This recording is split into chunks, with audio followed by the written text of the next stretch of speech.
Larry Dexter's Great Search, or The Hunt for the Missing Millionaire by Howard Roger Garis. Part 1. Larry Dexter's Great Search. Preface. Dear boys, I hope you will be glad to read of the further adventures of Larry Dexter. He has made some progress since you first made his acquaintance in the book From Office Boy to Reporter. He has also advanced in his chosen profession from the days when he did his first news gathering for the Leader. In this volume, he is sent on a special assignment, as it is called. He has to find a New York millionaire who has mysteriously disappeared. How Larry solved the strange secret, I have woven into a story that I trust will be liked by all the boys who read it. I have taken many incidents from real life for this story, using some of my own experiences while a newspaper reporter as a basis for facts. The things that happened to Larry are not at all out of the ordinary among reporters. The life has many strange surprises in it. If I have been able to set them down in a way that will please you boys, and if you enjoy following the further fortunes of Larry Dexter, I shall feel amply repaid for my efforts on this volume. Yours sincerely, Howard R. Garis. Chapter 1. The Wreck. Into the city room of the New York Leader hurried Mr. Wiggin, the telegraph editor. In his hand was a slip of paper containing a few typewritten words. Mr. Wiggin laid it on the desk of Bruce Berg, the city editor. Just came in over our special wire, said Mr. Wiggin. Looks as if it might be a bad wreck. That's a dangerous coast. I thought you might like to send one of your men down to cover it. Thanks, replied the city editor. I will. Let's see. And while he read the message, a score of reporters in the room looked up to see what had caused the telegraph editor to come in with such a rush. This is what Mr. Berg read from the slip Mr. Wiggin handed him. Bulletin. SS Olivia ashore off 7 Mile Beach on Sandbar. Big steerage list some cabin passengers, fruit cargo. Ship badly listed, but may get off at high tide. If not, liable to break up in storm. Passengers safe yet Associated Press. There followed a brief description of the vessel, compiled from the Maritime Register, giving her tonnage, size, and when built. Remarked Mr. Berg when he had read the short message, which was what newspaper men call a flash or bulletin, intended to notify the journals of the barest facts of the story. This looks as if it would amount to something. I'll send a man down. Have we anyone there? We've got a man in Ocean City, replied the telegraph editor, but I'm afraid I can't reach him. Have to depend on the Associated Press until we can get someone down. All right, I'll send right away. The telegraph editor went back to his sanctum on the run, for it was near first edition time, and he wanted to get a display head written for the wreck story. Mr. Berg looked over the room, in which many reporters were at work, most of them typewriting stories as fast as their fingers could fly over the keys. Several of the newsgatherers who had heard the conversation between the two editors hoped they might be sent on that assignment, for though it meant hard work, it was a chance to get out of the city for a while. Are you up, Newton? Asked Mr. Berg of a reporter in the far corner of the room. No, I've got that political story to write yet. That's so. I can't spare you. How about you, Larry? I'm up, was the answer, which is the newspaper man's way of saying his particular task is finished.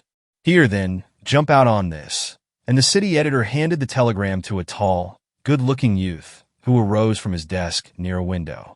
Larry Dexter, who had risen from the rank of office boy to reporter, took in the message at a glance. Shall I start now? He asked. As soon as you can get a train. 7 Mile Beach is down on the Jersey coast near Anglesey. You can't get there in time to wire us anything for today, but rush a good story for tomorrow. If a storm comes up and they have to rescue the passengers, it will make a corker. Don't be afraid of slinging your words if it turns out worthwhile. Here's an order on the cashier for some money. Hustle now. And Mr. Berg scribbled down something on a slip of paper which he handed to the young reporter. Leave the message in the telegraph room as you go out, went on the city editor. Mr. Wiggin may want it. Hustle now, Larry, and do your best.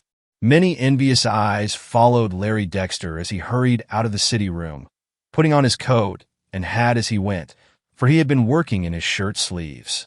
Larry went down the long corridor, stopping in the telegraph room to leave the message which was destined to be responsible for his part in a series of strange events. He had little idea, as he left the Leader office that morning, that his assignment to get the story of the wreck was the beginning of a singular mystery. Larry cashed the order Mr. Berg had given him, and hurried to the railroad station. He found there was no train for an hour, and, telephoning to the city editor to that effect, received permission to go home and get some extra clothing, as he might have to stay away several days. The young reporter rather startled his mother as he hurried in to tell her he was going out of town, but Mrs. Dexter had, in a measure, become used to her son doing all sorts of queer things since he had started in newspaper life. "Will you be gone long, Larry?" she asked, as he kissed her goodbye, having packed a small valise. "Can't say, Mother. Probably not more than 2 days." "Bring me some seashells," begged Larry's brother, Jimmy, a bright little chap.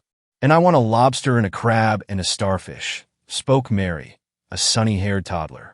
"All right, and I'll bring Lucy some shells to make beads of," answered Larry, mentioning his older sister, who was not at home.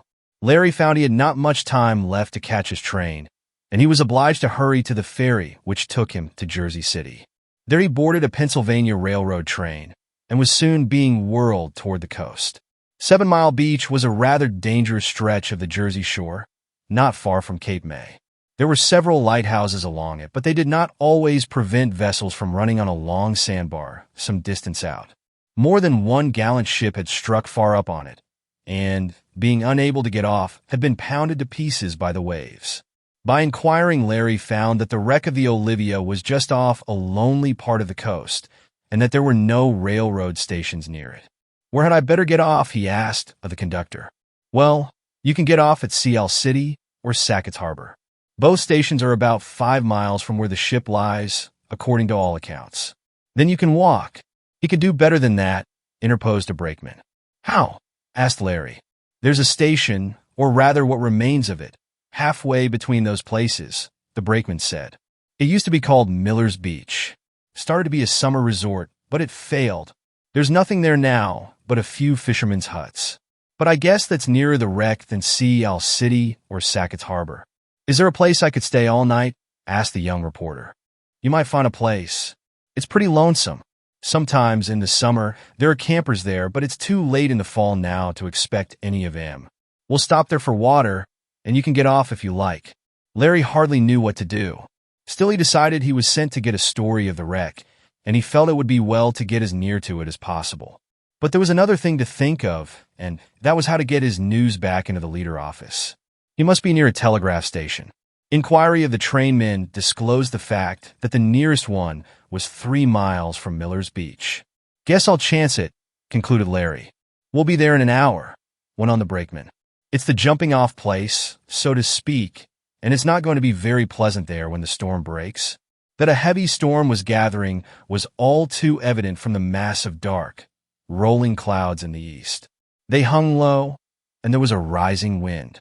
"I wouldn't want to be on that vessel," remarked the brakeman as the train, having stopped at a small station, started off again. "It's beginning to rain now, and it will blow great guns before morning." Several men, their faces bronzed from exposure to the weather, had boarded the train. They talked quietly in one corner of the car. "Who are they?" asked Larry of the brakeman. "Lifesavers from the Anglesey station. Going to Tatum's, I guess." "What for?" "Tatum's is the life-saving station nearest where the vessel is ashore. Maybe they're going to help in case she breaks up in the storm. Tatum's is about 3 miles below where you are going." Larry began to see that he would have no easy task in getting news of the wreck, or in transmitting it after he had it. But he was not going to worry so early in the undertaking. So, when the brakeman warned him that the train was nearing the water tank, which was all that remained of interest to the railroad people at Miller's Beach, the young reporter prepared to alight. As he went out on the platform, the wind increased in violence, and then, with a rush and a roar, the rain began to fall in torrents. Larry wished he could stay in the train, as he had no umbrella, but there was no help for it. He leaped off the platform of the car almost before it had stopped and looked for a place of shelter. He was surprised to see several large buildings in front of him, but even through the mist of rain, he noted that they were dilapidated and forsaken. He was in the midst of a deserted seaside resort. He hurried on, being wet through before he had gone a dozen steps. Then he heard the train puffing away. It seemed as though he was left all alone in a very lonesome place. "Hi, where are you going?" a voice hailed him. Larry looked up, to see a man clad in yellow oilskins and rubber boots standing in front of him. "I came down about the wreck," was the young reporter's reply. "Got any folks aboard? If you have, I'm sorry. She's broken her back." "No, I'm a reporter for New York." "What do you mean about breaking her back?" "Why, she ran away up on the bar at high tide. When it got low tide a while ago, the bows and stern just sagged down, and she broke in two. They got to work hard to save the passengers." "That's a good story," was Larry's ejaculation, but it was not as heartless as it sounds, for he was only speaking professionally. "I must get down after it." "What?" "With night coming on, the wreck almost half a mile out, and it coming on to blow like all possessed," asked the man in oilskins. "Guess you don't know much about the sea, young man." "Very little," answered Larry. A sudden gust of wind, which dashed the rain with great force into his face, nearly carried the reporter off his feet. He looked about for a place of shelter.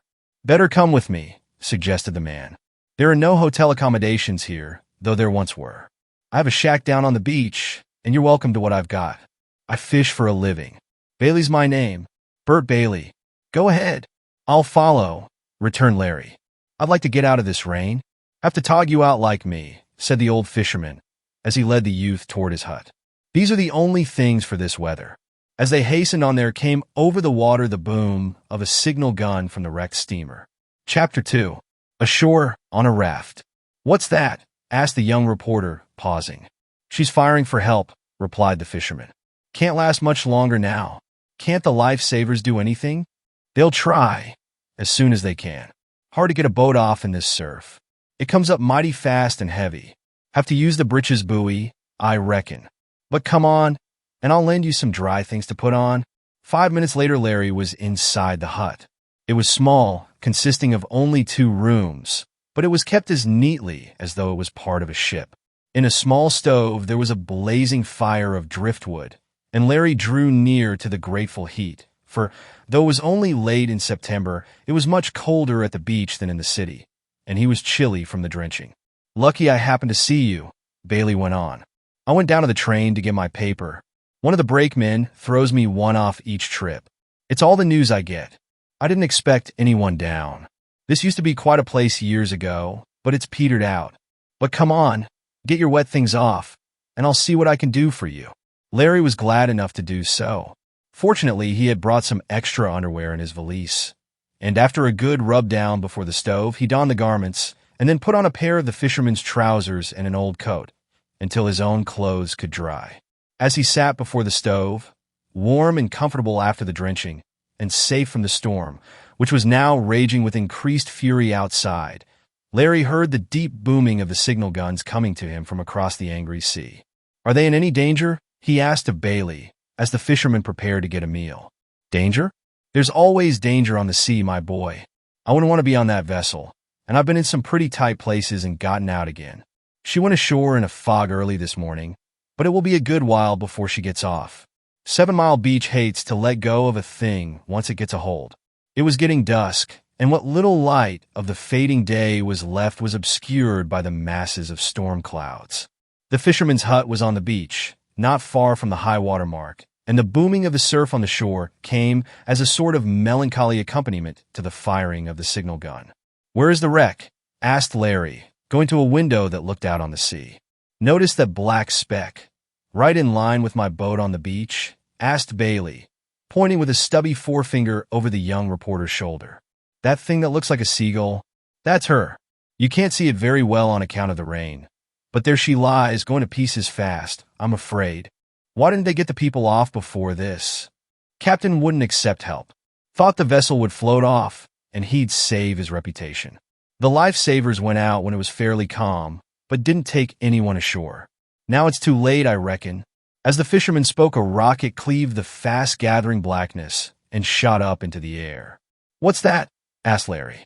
"She's firing signal lights. Wait, and you'll see the Coast Guard send up one in reply." Presently a blue glare, up the beach not far from the cottage, shone amid the storm and darkness. "That's George Tucker, burning a Coston light," explained Bailey. "He patrols this part of the beach tonight. They may try the boat again, but it's a risk." There was an exchange of colored lights between the beach patrol and those on the steamer. Larry watched them curiously. He tried to picture the distress of those aboard the ship, waiting for help from shore, help that was to save them from the hungry waves all about. I wonder how I'm going to get news of this to the paper, Larry asked himself. He was beginning to feel quite worried, for he realized a great tragedy might happen at any moment, and he knew the leader must have an account of it early the next morning, for it was an afternoon paper. The managing editor would probably order an extra. Couldn't I go down to the life-saving station? Asked Larry. Maybe I could go out in a boat and get some news. They wouldn't let you, and if they would, you couldn't send any news up to your paper from here tonight, replied the fisherman. The nearest telegraph office is closed. Better stay here until morning. Then you can do something. I'll fix you up with oilskins after supper, if you like, and we'll go out on the beach. But I don't believe they'll launch the lifeboat tonight. The storm had now settled down into a fierce, steady wind and dashing rain. It fairly shook the little hut, and the stove roared with the draft created. Bailey soon had a hot meal ready, and Larry did full justice to it. Now we'll go out on the beach, the fisherman said, as he donned his oilskins and got out a suit for Larry. The youth looked like anything but a reporter when he put on the boots and tied the yellow hat under his chin, for otherwise the wind would have whipped it off in an instant. They closed up the hut, leaving a lantern burning in it, and started down toward the ocean. Through the darkness, Larry could see a line of foam where the breakers struck the beach. They ran hissing over the pebbles and broken shells, and then surged back again. As the two walked along, a figure, carrying a lantern and clad as they were, in yellow oilskins, loomed up in the darkness. "Hello, George," cried Bailey, above the roar of the wind. "Gonna get the boat out?" "Not tonight. I signaled down to the station, but they flashed back that the surf was too high. We'll try the buoy in the morning, if the ship lasts that long, which I'm afraid she won't, for she's being pounded hard. The station where they keep the lifeboat is about 2 miles below where we are now," Bailey explained to Larry. "We'll go down in the morning." Suddenly a series of lights shot into the air from out at sea. "What's that?" cried Larry. "It's a signal that she's going to pieces fast," cried the Coast Guard. "Maybe we'll have to try the britches buoy tonight. I must go to the station. They may need my help." As the beach patrol hurried up the sandy stretch, Larry had half a notion to follow him. He wanted to see the operation of setting up the britches buoy in order to make a good story, with plenty of details. He was about to propose to the fisherman that they go, when Bailey, who had gone down to the water's edge, uttered a cry. "What is it?" called the reporter, hastening to the side of the old man. "Looks like a life raft from the steamer," exclaimed Bailey. "She must have broken up. Maybe there's someone on this. Give me a hand. We'll try to haul it ashore when the next high wave sends it up on the beach." Larry strained his eyes for a sight of the object. He could just discern something white, rising and falling on the tumultuous billows. "Come on," cried Bailey, rushing down into the first line of surf, as a big roller lifted the object and flung it onward. "Grab it and pull!" Larry sprang down the sand. He waded out into the water, surprised to find how strong it was even in the shallow place. He made a grab for the dim white object. His hands grasped a rope. At the same time, the fisherman got hold of another rope. "Pull!" cried Bailey, and Larry bent his back in an effort to snatch the raft from the grip of the sea. At first, the waves shoved the raft toward them. Then, as the waters receded, the current sucked it out again. But the fisherman was strong, and Larry was no weakling. They hauled until they had the raft out of reach of the rollers. Then, while there came a wilder burst of the storm and a dash of spray from the waves, Bailey leaned over the raft. "There's a man lashed to it," the fisherman cried. "We must get him to my shack and try to save him. Hurry now." Chapter 3. The Man at the Hut. With a few quick strokes of his knife, Bailey severed the ropes that bound the unconscious man to the raft. Then, taking him by the shoulders and directing Larry to grasp the stranger's legs, they started for the hut. "Queer there weren't more to come ashore on that raft," the fisherman remarked as they trudged over the sand. "It would hold a dozen with safety. Maybe they were all swept off but this one. Poor souls. There'll be many a one in Davy Jones's locker tonight, I'm afraid." Is he dead?" asked Larry, hesitatingly, for he had never handled a lifeless person before. "I'm afraid so, but you never can tell. I've seen him stay under water a good while, and brought back to life. You'd best help me carry him in and then run for some of the lifeguards. I'll be working over him, and maybe I can bring him around." Through the storm, the two staggered with their burden. They reached the hut, and the man was tenderly placed on the floor near the fire. "You hurry down the coast, and if you can see any of the guards, tell them to come here," Bailey said to Larry. "They can't do anything for the wreck tonight." Larry glanced at the man he had helped save from the sea. The stranger was of large size and seemed well-dressed, though his clothes were anything but presentable now. His face was partly concealed by the collar of his coat, which was turned up, and Larry noted that the man had a heavy beard and mustache. These details he took in quickly while he was buttoning his oilskin jacket tighter around his neck for another dash into the storm. Then, as he opened the door of the hut to go in search of a coast guard, Bailey began to strip the wet garments from the unconscious man. Larry was met by a heavy gust of wind and a dash of rain as he went outside again. He bent his head to the blast and made his way down the beach, the lantern he carried making fantastic shadows on the white sand. He had not gone far before he saw a figure coming toward him. He waited, and in a few minutes was joined by George Tucker. "Mr. Bailey wants you to come to his place and help him save a man who just came in on a raft," said Larry. "Can't do it, my boy. I was just coming for him to help us launch the lifeboat. We need all the men we can get, though we've got help from the station below us. Captain Needham sent me after Bailey." "I don't believe he'll come," said Larry. "He'll not want to leave the man he pulled from the ocean." "No, I don't suppose he will," said George. "He may save a life, but we've got to try for the steamer. She's going to pieces, and there are many aboard of her, though I'm afraid there'll be fewer by morning." "I'll come and help you," said the reporter. "I don't know much about lifeboats, but I'm strong." "Come along, then," said the Coast Guard. They made their way down the beach, Larry accepting, in the manner newspaper reporters soon become accustomed to, the new role he was suddenly called on to play. While he is thus journeying through the storm to aid in saving life, there will be an opportunity to tell you something about his past and how he came to be a reporter on a leading New York newspaper. Larry's introduction to a newspaper life was told of in the first volume of this series, entitled From Office Boy to Reporter. At the start, the youth lived with his mother, who was a widow, and his two sisters and a brother, on a farm in New York State. The farm was sold for an unpaid mortgage after the death of Larry's father, and the little family came to New York to visit a sister of Mrs. Dexter, as Larry thought he could find work in the big city. On their arrival, they found that Mrs. Dexter's sister had unexpectedly gone out west to visit relatives because of the sudden death of her husband. The Dexter family was befriended by a Mr. Jackson and his wife, and made the best of the situation. After many unsuccessful trials elsewhere, Larry got a position as office boy on the New York Leader. His devotion to duty had attracted the attention of Harvey Newton, one of the star reporters on the sheet, and Mr. Embarks, the city editor, took a liking to Larry. In spite of the enmity of Peter Manton, another office boy on the same paper, Larry prospered. He was sent with Mr. Newton to report a big flood, and were there when a large dam broke, endangering many lives. Larry, who was sent to the telegraph office with an account of the accident, written by Mr. Newton on the spot, had an exciting race with Peter, who was then working for a rival newspaper. Larry won, and for his good work was advanced to be a regular reporter. In the second volume of the series, entitled Larry Dexter, Reporter, I told of his experiences as a gatherer of news in a great city.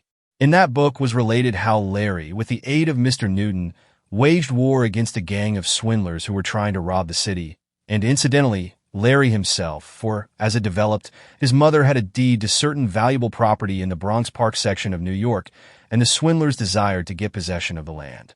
They wanted to hold it and sell it to the city at a high price, but Larry got ahead of them. To further their ends, the bad men took away Jimmy, Larry's little brother, but the young reporter and his friend Mr. Newton traced the boy and found him. Peter Manton had a hand in the kidnapping scheme. By the sale of the Bronx land, Mrs. Dexter became possessed of enough money to put her beyond the fear of immediate want. Larry decided to continue on in the newspaper field, and when this story opens, he was regarded as one of the best workers on the staff of the Leader. His assignment to get the story of the wreck was his first big one since the incidents told of in the second volume.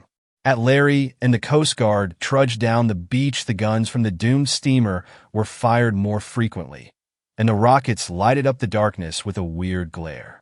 "Not much farther now," remarked George, as he peered ahead through the blackness, whitened here and there with masses of flying spray.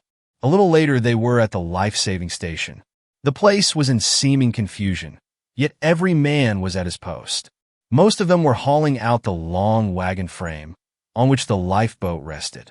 They were bringing the craft down to the beach to try to launch it. "Lend a hand," cried Captain Needham as Larry and the Coast Guard came in. "We need every man we can get." Larry grasped a rope. No one paid any attention to him, and they seemed to think it was natural that he should be there. Perhaps they took him for Bailey. The boat was taken down to the edge of the surf. An effort was made to launch it, but struggle as the men did, they could not get it beyond the line of breakers. "It's no use," exclaimed the captain. "We'll have to haul her to Johnson's Cove. Maybe it isn't so rough there." The wagon, with the boat on it, was pulled back and then began a journey about 2 miles farther down the coast to a small inlet, protected by a curving point of land. There the breakers were likely to be less high, and the boat might be launched. Larry pulled with the rest. He did not see how he was going to get his story telegraphed to the paper, but he was consoled by the reflection that there were no other reporters on hand, and that there was no immediate likelihood of being beaten. When morning came, he could decide what to do. So, for the time being, he became a lifesaver and pulled on the long rope attached to the wagon until his arms ached. It was heavy hauling through the sand, and his feet seemed like lead. It was nearly midnight when the cove was reached, and after a desperate struggle, the lifeboat was launched. "Some of you go back and get ready to operate the breeches buoy as soon as it's light enough," called Captain Needham, as the boat was pulled away over the heaving billows toward the wreck, which could be seen in the occasional glare of a rocket or signal light. "Might as well come back," said George Tucker to Larry. "Can't do any more here." Back through the wind and rain they walked, with half a score of others. They reached the life-saving station, tired and spent from their struggle through the storm. "You can go back to Bailey," said George, as Larry sat down inside the warm and cozy living room of the station to rest. "He may need you." "I thought I could help here," replied Larry. "Besides, I'd like to see you work the breeches buoy." "You'll see all you want of that in the morning," replied the Coast Patrol. "We can't do much until daylight." "Are you afraid to go back alone?" "No," replied Larry. Back he trudged to Bailey's cabin. It was about 3 o'clock when he reached there, and he found the fisherman sitting beside the table, drinking some hot tea. "I thought you got lost," spoke the fisherman. "I want to help him launch the boat. They needed me. George Tucker was coming for you, but I told him of the man we saved." "How is he?" "Doing well. He's asleep in the next room. He had been struck on the head by something, and that was what made him senseless. It wasn't the water. I soon brought him around." "How about the wreck?" Larry told all he knew. Bailey insisted on the young reporter drinking 2 cups of steaming hot tea, and Larry felt much better after it. Then he and the fisherman stretched out on the floor to wait until morning, which would soon break. Bailey was up early, and his movements in the hut as he shook down the fire and made coffee aroused Larry. "We'll get a bit of breakfast, and then we'll go down to the station," said the fisherman. "I guess our man will be all right." He went outside to bring in some wood. A moment later, the door of the inner room, where the rescued man was, opened, and a head was thrust out. "If my clothes are dry, I'll take them," the man said, and Larry, glancing at him, saw that the stranger was smooth-shaven. The reporter was sure that when he was pulled from the water on the raft, the man had had a heavy beard. Why, began the youth, "your whiskers." "Did you?" "Whiskers," replied the man with a laugh. "Oh, you thought that bunch of seaweed on my face was a beard. I see. No, this is the way I looked. But are my clothes dry?" Larry took them from a chair near the fire, where Bailey had hung them. He gave them to the stranger. Larry was much puzzled. It seemed as if he had stumbled upon a secret. The man shut the door of his room. A moment later, the fisherman called from without the hut. "Come on, never mind breakfast. They're going to fire the gun." Chapter 4. Rescued from the Sea. Larry paused only long enough to don his oilskins, as it was still raining hard. The coffee was made, but he did not wait for any, though he wanted it very much. But he knew he ought to be on the spot to see all the details of the rescue from the sea, And it was not the first time he, like many other reporters, had gone on duty and remained so for long stretches, without a meal. Bailey was some distance down the beach. He had on his yellow suit, which he had donned to go out to the woodshed, some distance from his hut. Larry caught up to him. He was about to speak of the man at the hut when the fisherman cried, "Something's wrong. They're coming up this way with the apparatus. Must be they couldn't find a good place down there to rig the britches buoy." Larry looked down the beach. He saw through the rain and missed a crowd of yellow-suited figures approaching, dragging something along the sand. He looked out to sea and beheld the blotch that represented the doomed vessel. All thought of the man at the hut was, for the time, driven out of his mind. On came the lifesavers. They halted about a mile from the hut, and Larry and Bailey ran to join them. "Did you save any?" called the fisherman to Captain Needham, who was busy directing the rescue. "Got some in the lifeboat early this morning," was the answer. "They took M to the lower station. We couldn't get back with the boat." "All ready now, men? Dig a hole for the anchor, Nate. Sam, you help plant the mortar. Have to allow a good bit for the wind." "My, but she's blowing great guns and little pistols." Larry had his first sight of a rescue by means of the britches buoy. The apparatus, including a small cannon or mortar, had been brought from the life-saving station on a wagon, pulled by the men along the beach. The first act was to dig a deep hole in the sand, some distance back from the surf. This was to hold the anchor, to which was attached the shore end of the heavy rope, on which, presently, persons from the wreck might be hauled ashore. Once the anchor was in the hole, and covered with sand, firmly packed down, arrangements were made to get a line to the vessel. "Put in a heavy charge," cried Captain Needham. "We'll need lots of powder to get the shot aboard in the teeth of this wind." Several men grouped about the brass cannon and rapidly loaded the weapon. Then, instead of a cannonball, they put in a long, solid piece of iron shaped like the modern shell with a pointed nose. To this projectile was attached a long, thin, but very strong line. "Are they going to fire that at the ship?" asked Larry, who was not very familiar with nautical matters. "They hope to have it land right on deck, or carry the line over," said Bailey, who paused in his work of helping the men to lay out from the wagon parts of the apparatus. Larry watched intently. Now and then he gazed out to the ship, a speck of black amid white foam, for the seas were breaking over her. At the side of the cannon was a box containing the line, one end of which was fastened to the projectile. The rope was coiled in a peculiar crisscross manner, to prevent it being tangled as it paid rapidly out when the shot was fired. "All ready?" called Captain Needham, as he looked at his men. "Ready, sir," answered George Tucker. "Put in the primer," ordered the chief of the lifesavers. One of the men inserted a percussion fuse in the touch hole of the mortar. The captain grasped a lanyard. The men all stood at attention, waiting to see the effect of the shot. Captain Needham sighted over the muzzle of the cannon. It was pointed so as to clear the stern of the ship, but this was necessary, as the high wind would carry the projectile to one side. The arm of the captain stiffened. The lanyard taut.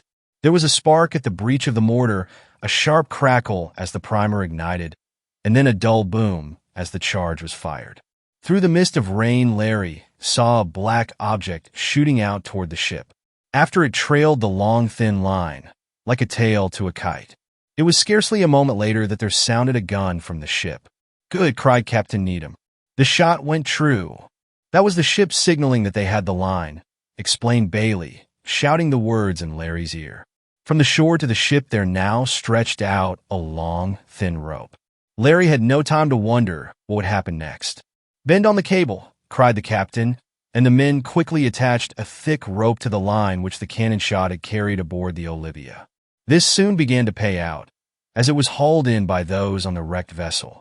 In a short time the heavy cable was all out and securely fastened to the ship, high enough up so as to clear the rail. Directions how to do this were printed on a board which was hauled in with the rope, and, lest those on a doomed ship might not understand English, the instructions were given in several languages. "They have it fast. Rig up the shears," cried the captain. Once more his men were busy.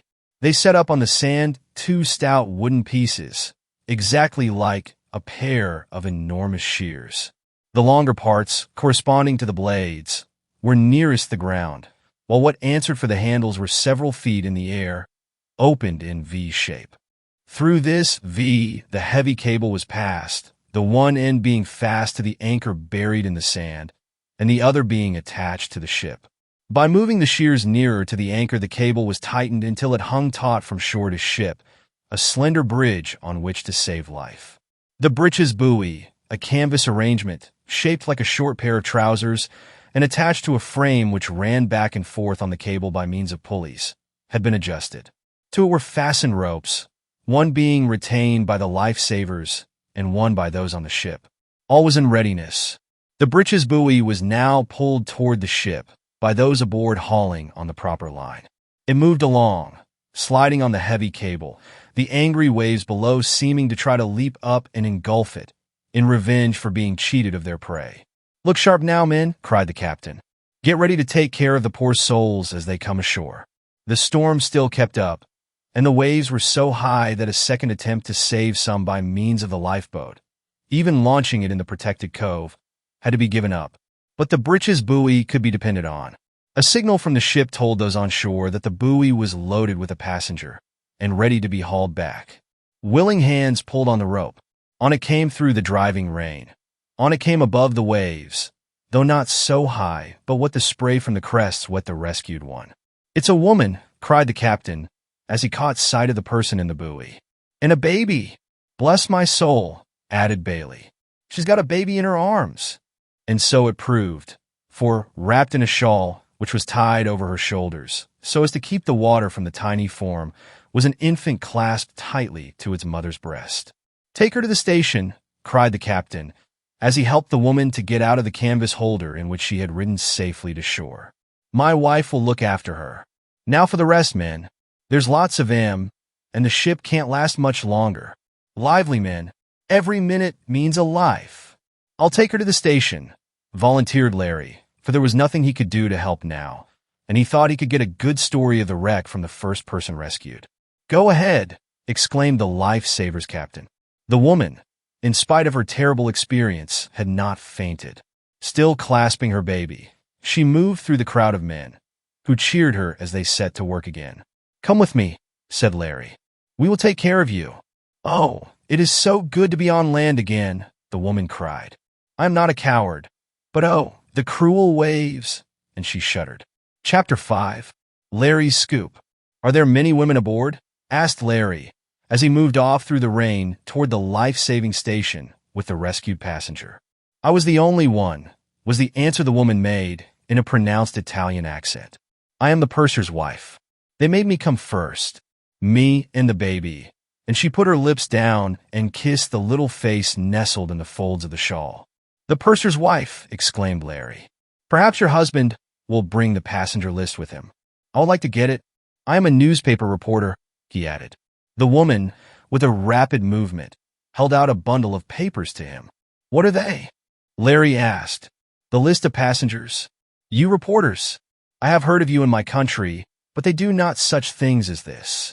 Go to wrecks to meet the passengers when they come ashore. You are very brave." "I think you were brave to come first across the waves," replied Larry. "The rope might break."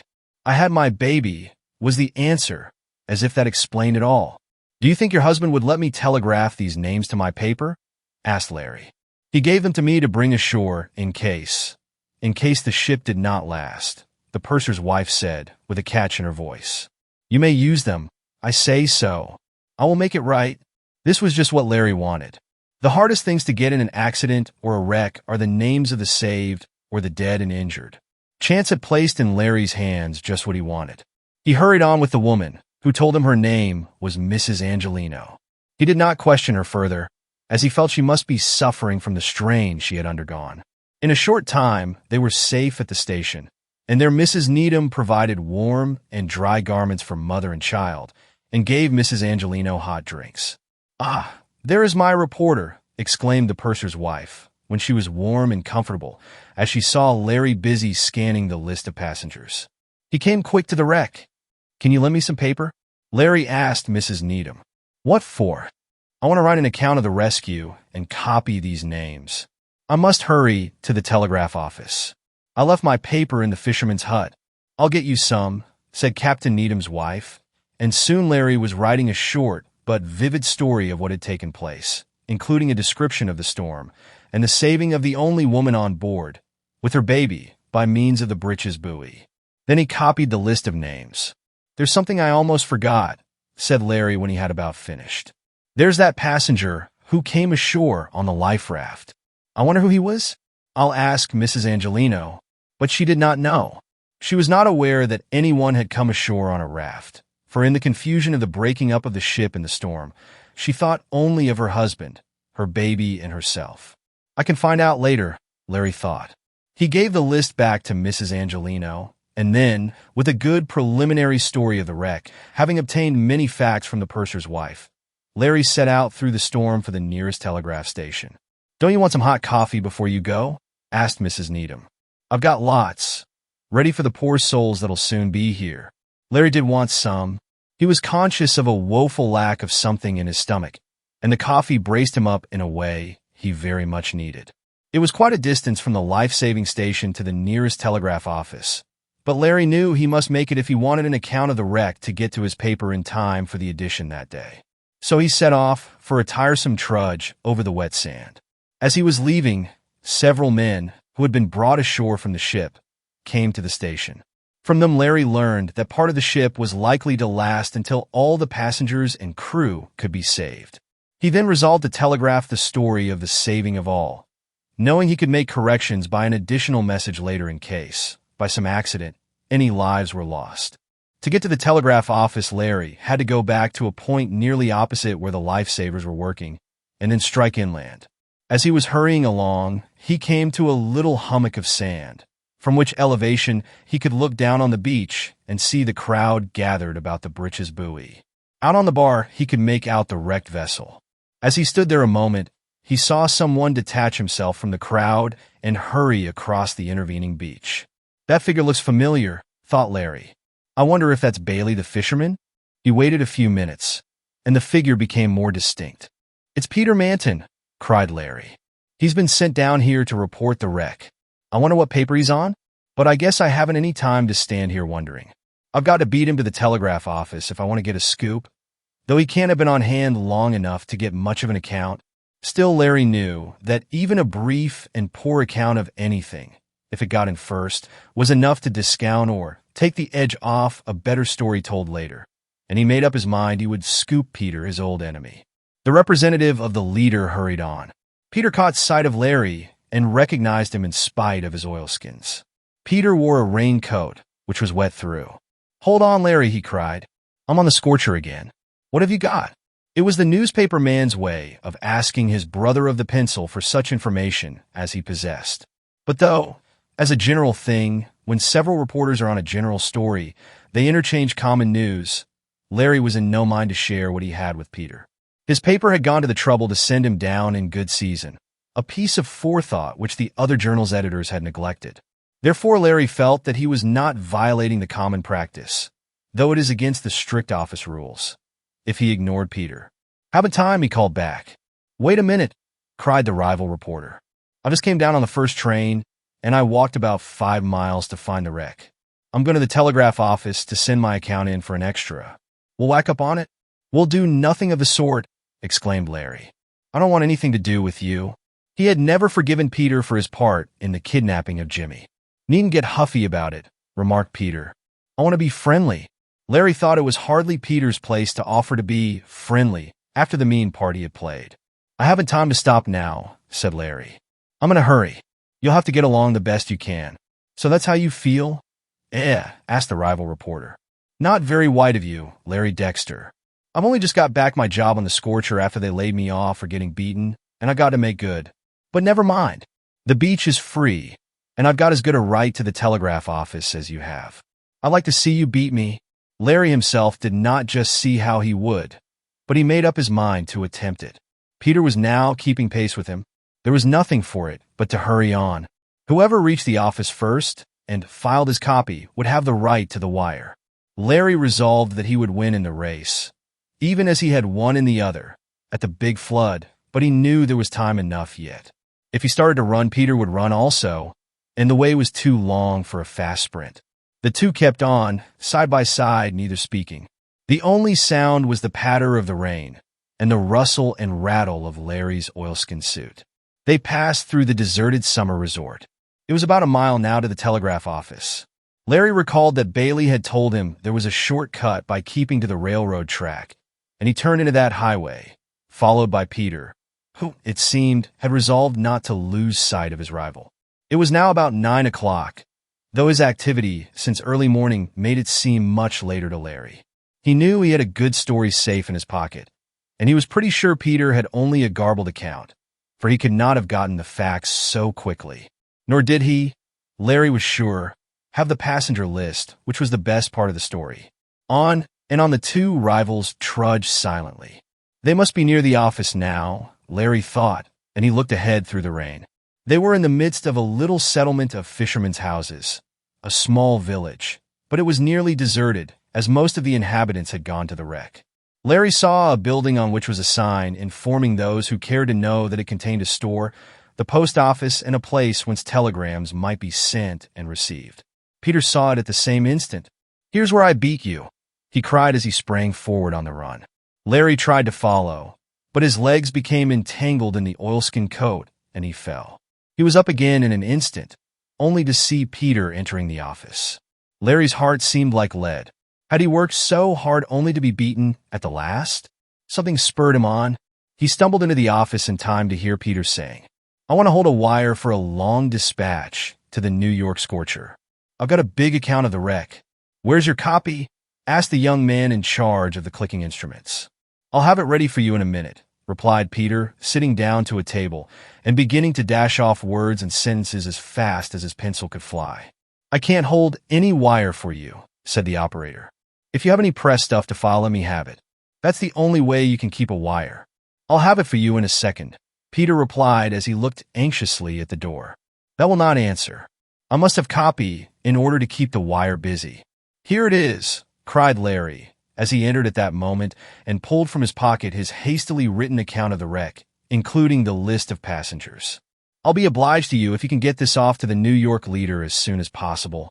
"I was here first," angrily cried Peter.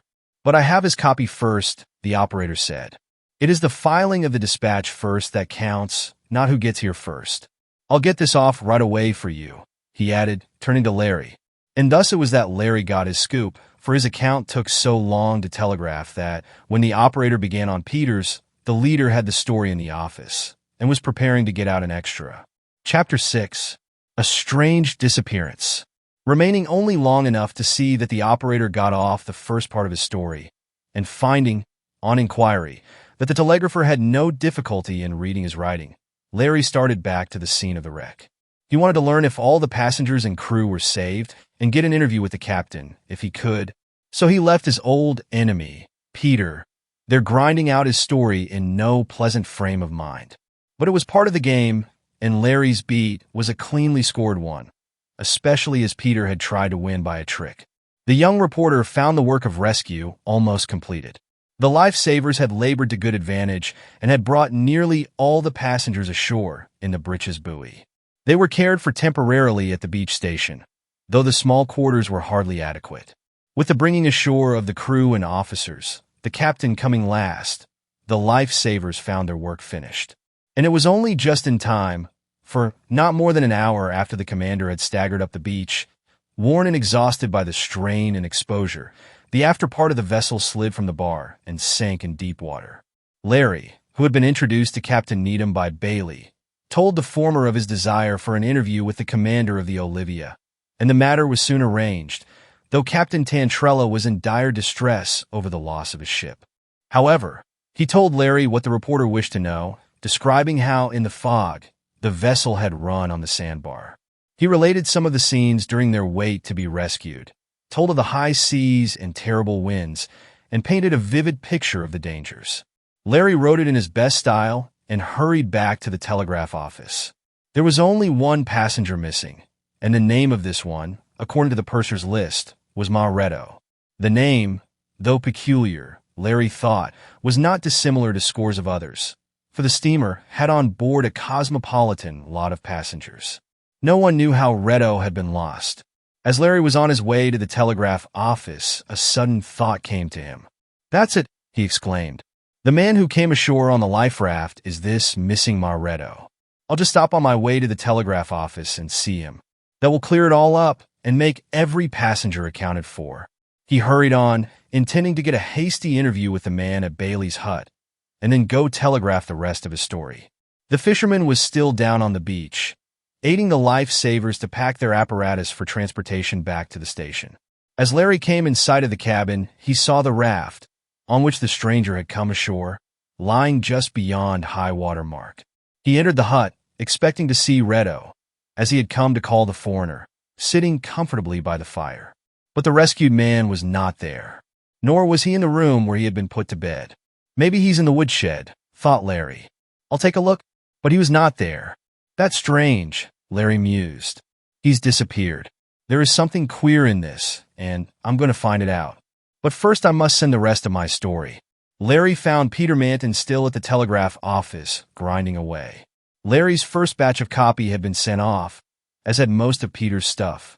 As the representative of the Scorcher handed in the last of his copy, he turned to Larry and said, sneeringly, "I'll bet I got a better story than you have." "Perhaps," was all Larry replied. Then, as Peter went back to the wreck for more information, Larry wrote, as an addition to his story, the interview with the captain, finishing with an account of the missing Maretto. He told also of the man who came ashore on the raft and who was believed to be the passenger who was unaccounted for. "That's a good day's work done," remarked the young reporter as he signed his name to the last sheet of copy. "I wonder if they want me to stay here." He wrote a brief message asking Mr. Embarks for instructions. Telling the operator he would call in about 2 hours for an answer, Larry decided he would get some breakfast. As there was no restaurant in the little hamlet, he thought the best plan would be to go back to the fisherman's cabin. He wanted to talk with Bailey about the disappearance of the man they had rescued from the raft. The fisherman was at the hut when Larry arrived and was busy preparing a meal. "Guess you feel like eating something, don't ye?" he asked. "You guessed it right the first time," replied the young reporter with a grin. "And my other company," went on Bailey.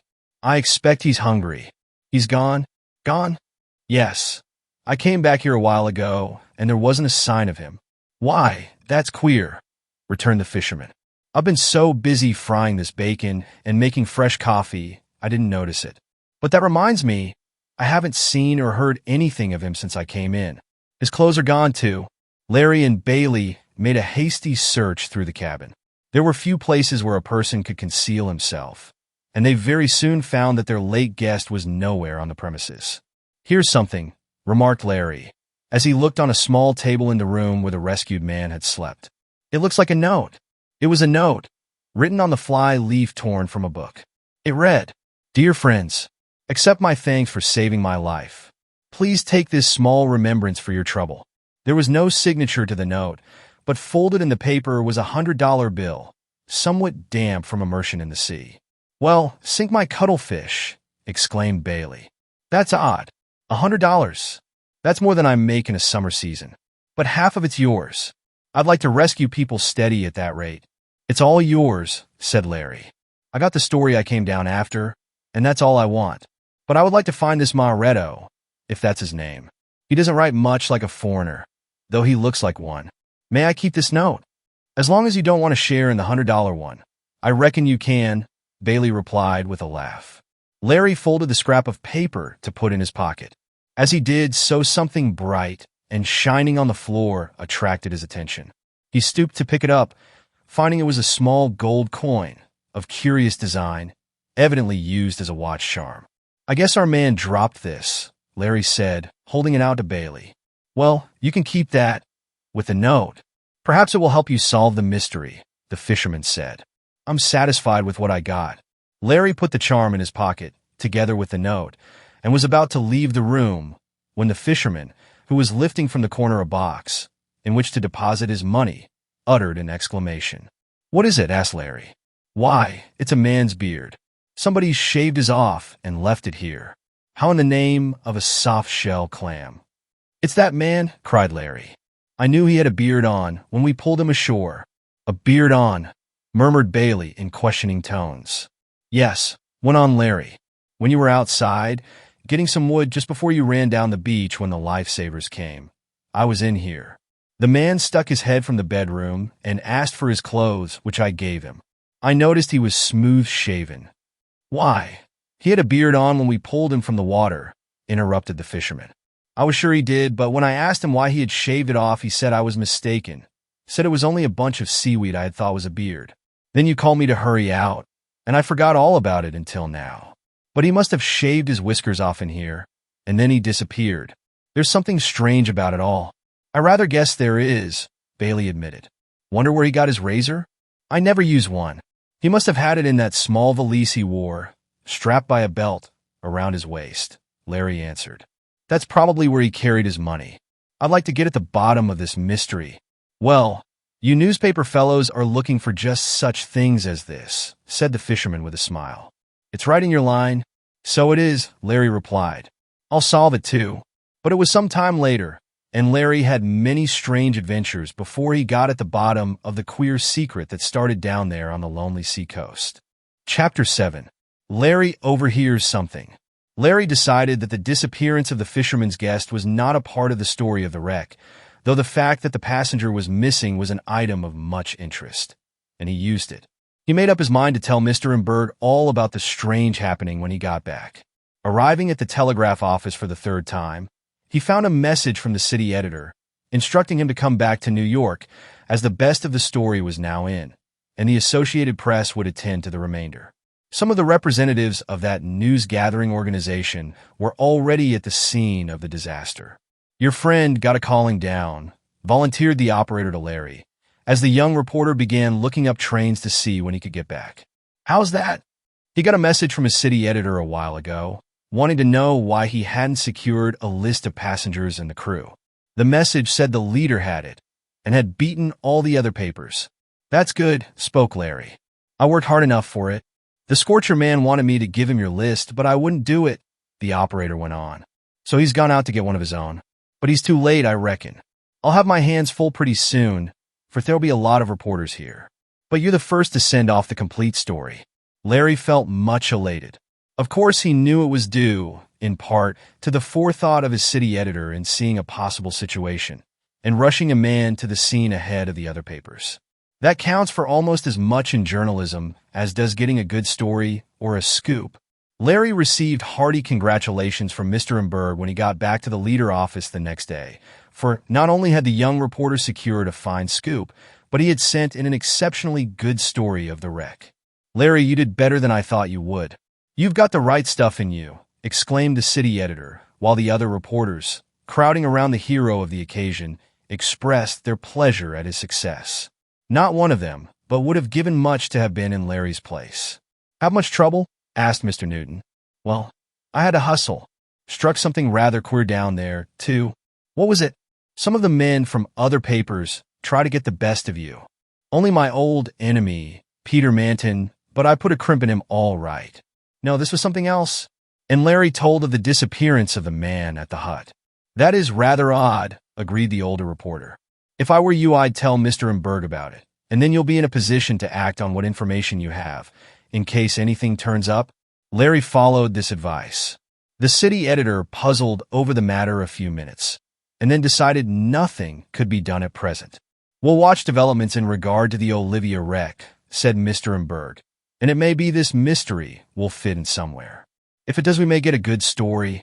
But neither Larry nor the city editor realized in what a strange manner the mystery was to develop. It was the beginning of the newspaper day in the leader office.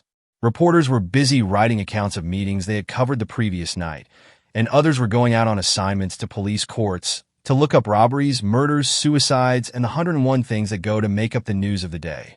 How would you like to try your hand at politics? Asked Mr. Emberg of Larry, when they had finished their talk about the man at the hut. I haven't given you much chance at anything in that line, but if you're going to be an all-round newspaper man, you'll have a lot to do with politics. I think I'd like it, replied Larry. Certainly this life was one of variety, one day at the wild scene of a rescue from a wreck, and the next peacefully sent to talk to some political leader. I want you to go up and have a talk with Jack Sullivan, the leader of one of the assembly districts, went on Mr. Emberg. You've probably read of the trouble in that district. Thomas Kilburn is a new aspirant for the assembly, and he's fighting against the renomination of William Riley. Now Jack Sullivan is the leader of that district, and whoever he decides to support will be elected. That's the way politics are run in New York. It would be quite an item of news if we could find out whom Sullivan is going to support. So far he has played foxy, and no one knows, not even the candidates themselves. I believe, though I have an idea that Sullivan will swing to Riley. How did Kilburn come to be in the race? Asked Larry. That's what we newspaper editors would like to know, and it's what you reporters have to find out for us. There's something back of it all. Sullivan wants something he thinks either Kilburn or Riley can give him, and that's why he's holding back. He'll give his support to the man who, after he's elected, can give him what he wants. Now, if you could discover whom Sullivan is going to support and why, it would make a corking story. I'll try, said Larry, a little doubtful of his ability. It isn't at all like going down to a wreck and seeing persons rescued, went on Mr. Embarks. You got to nose out your news this time. A number of reporters have tried to pump Sullivan, but he won't give up. Go and try your luck. You'll find him in the district headquarters. And he gave Larry the address. Where are you going? Asked Mr. Newton as he passed Larry in the corridor. To interview Sullivan. Mr. Newton whistled. I don't envy you, he said. I'm afraid you'll fall down this time, Larry. Falling down being a newspaperman's term for failure. We've all tried him, but he's as cute as an old fox. He'll be nice and polite, but he'll not give you a decided answer, one way or the other. I've got to try, was Larry's reply. Larry had one advantage on his side. He was a new reporter in the political field. That was one reason why Mr. Embarks sent him. Nearly all the other available men on the leader were well known to the politicians. They were familiar with them, and as soon as they saw these reporters, the politicians were on their guard. Larry, never before having talked with Sullivan and his friends, might take them off their guard, and they might let fall something that would make news, the city editor thought. It was a slim chance, but newspaper editors are accustomed to taking such. When Larry entered the headquarters of Sullivan, which were located in the rear of a large dance hall, he found the place well filled with men, though it was the middle of the forenoon, when most persons would have been at work. But the men were politicians of more or less power, and had plenty of spare time. Besides, this was really their work, though it did not look like very strenuous labor, for most of them were standing in little groups, talking and smoking, or sitting in chairs tilted back against the wall. Here was where Larry's newness gave him an advantage. No one in the room knew him to be a reporter, or he would have been greeted by some of the men as soon as he entered, called by name, and thus all the others would have been put on their guard. Larry sauntered into the big room as though he belonged there. He hardly knew what to do, but he decided to look about for a few minutes and size up the situation.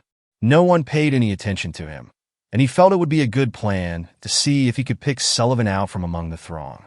With this end in view, Larry walked from one end of the room to the other.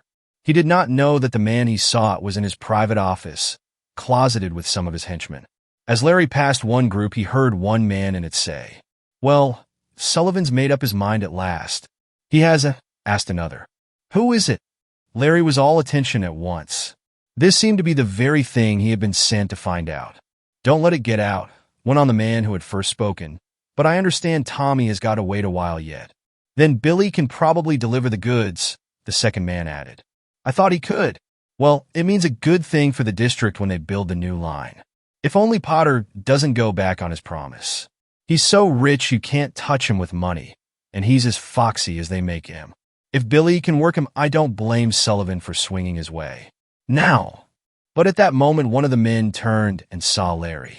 He at once knew him for a stranger, and quickly inquired, "What do you want, young man?" "I want to see Mr. Sullivan."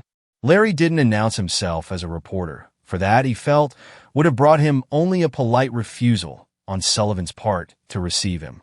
"What for?" went on the man. "I have a message for him," Larry said. "You can tell me. I'll see that he gets it." "It is for him personally," Larry said, for a bold plan had come into his mind, and he determined to try it. Chapter 8. An Interview with Sullivan.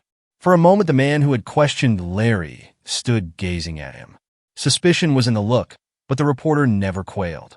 He was playing a bold game, and he was running a risk, but he was not going to give up so soon. "What's your name?" the man asked him. "Larry Dexter." That conveyed nothing to his questioner, for Larry had not been long enough on the leader to become known in the field of politics. There were some men in the newspaper business with whom the politicians were so familiar that they sent for them whenever they had any news they were desirous of making public. But Larry was not yet one of these. "Sam, tell Mr. Sullivan a young man wants to see him personally," went on the man who had interrogated Larry. "You can take a seat over there," he added, pointing to some chairs farthest removed from the group of which he was a member. As Larry moved away, he heard one of the men remark, "Wonder if he's a newspaper man?" "I don't believe so," replied another. "I've never seen him before, and I know most of the reporters in New York. None of the editors would send a new man to interview Sullivan. He's too tough a bird for a greenhorn to tackle. I guess he's a messenger from some broker's office. Maybe Potter sent him. I wonder who this Potter is and what all that talk meant." Larry thought to himself as he took a chair and watched the messenger enter a small room at the end of the big apartment.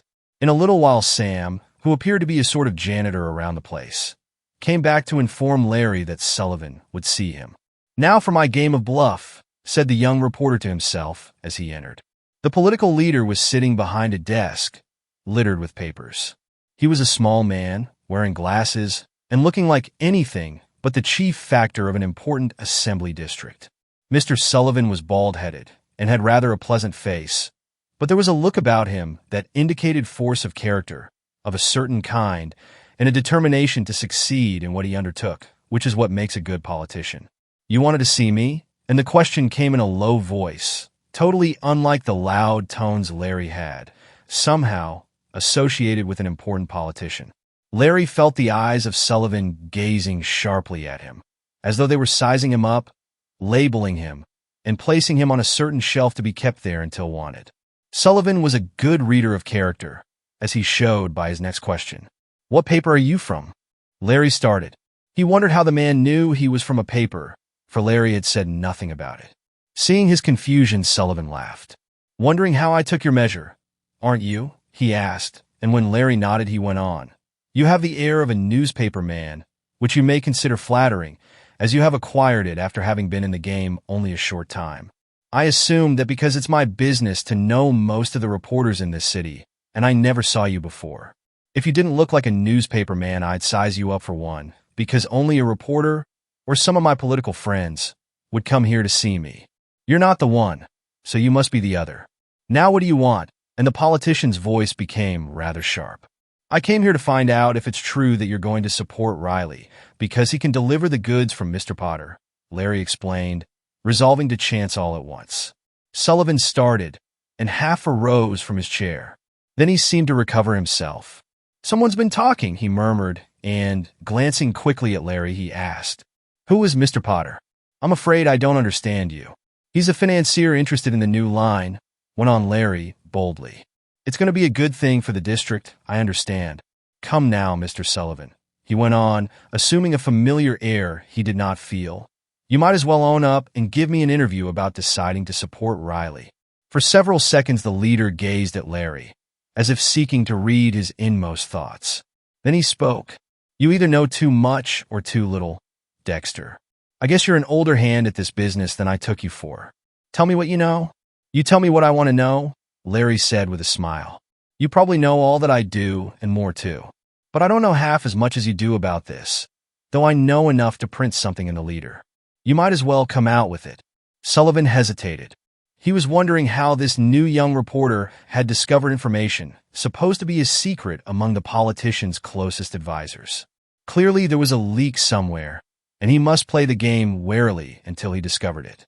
Meanwhile, since part of the truth was known, he decided to tell more of it. He could manage matters to suit his ends if necessary, even after he gave out the interview for which all the papers in New York were anxiously waiting. "Did Mr. Embarks send you to see me?" asked Sullivan. "He did," Larry answered, wondering how intimate was the politician's acquaintance with the city editor of the leader. "Embarks foxy," went on Sullivan.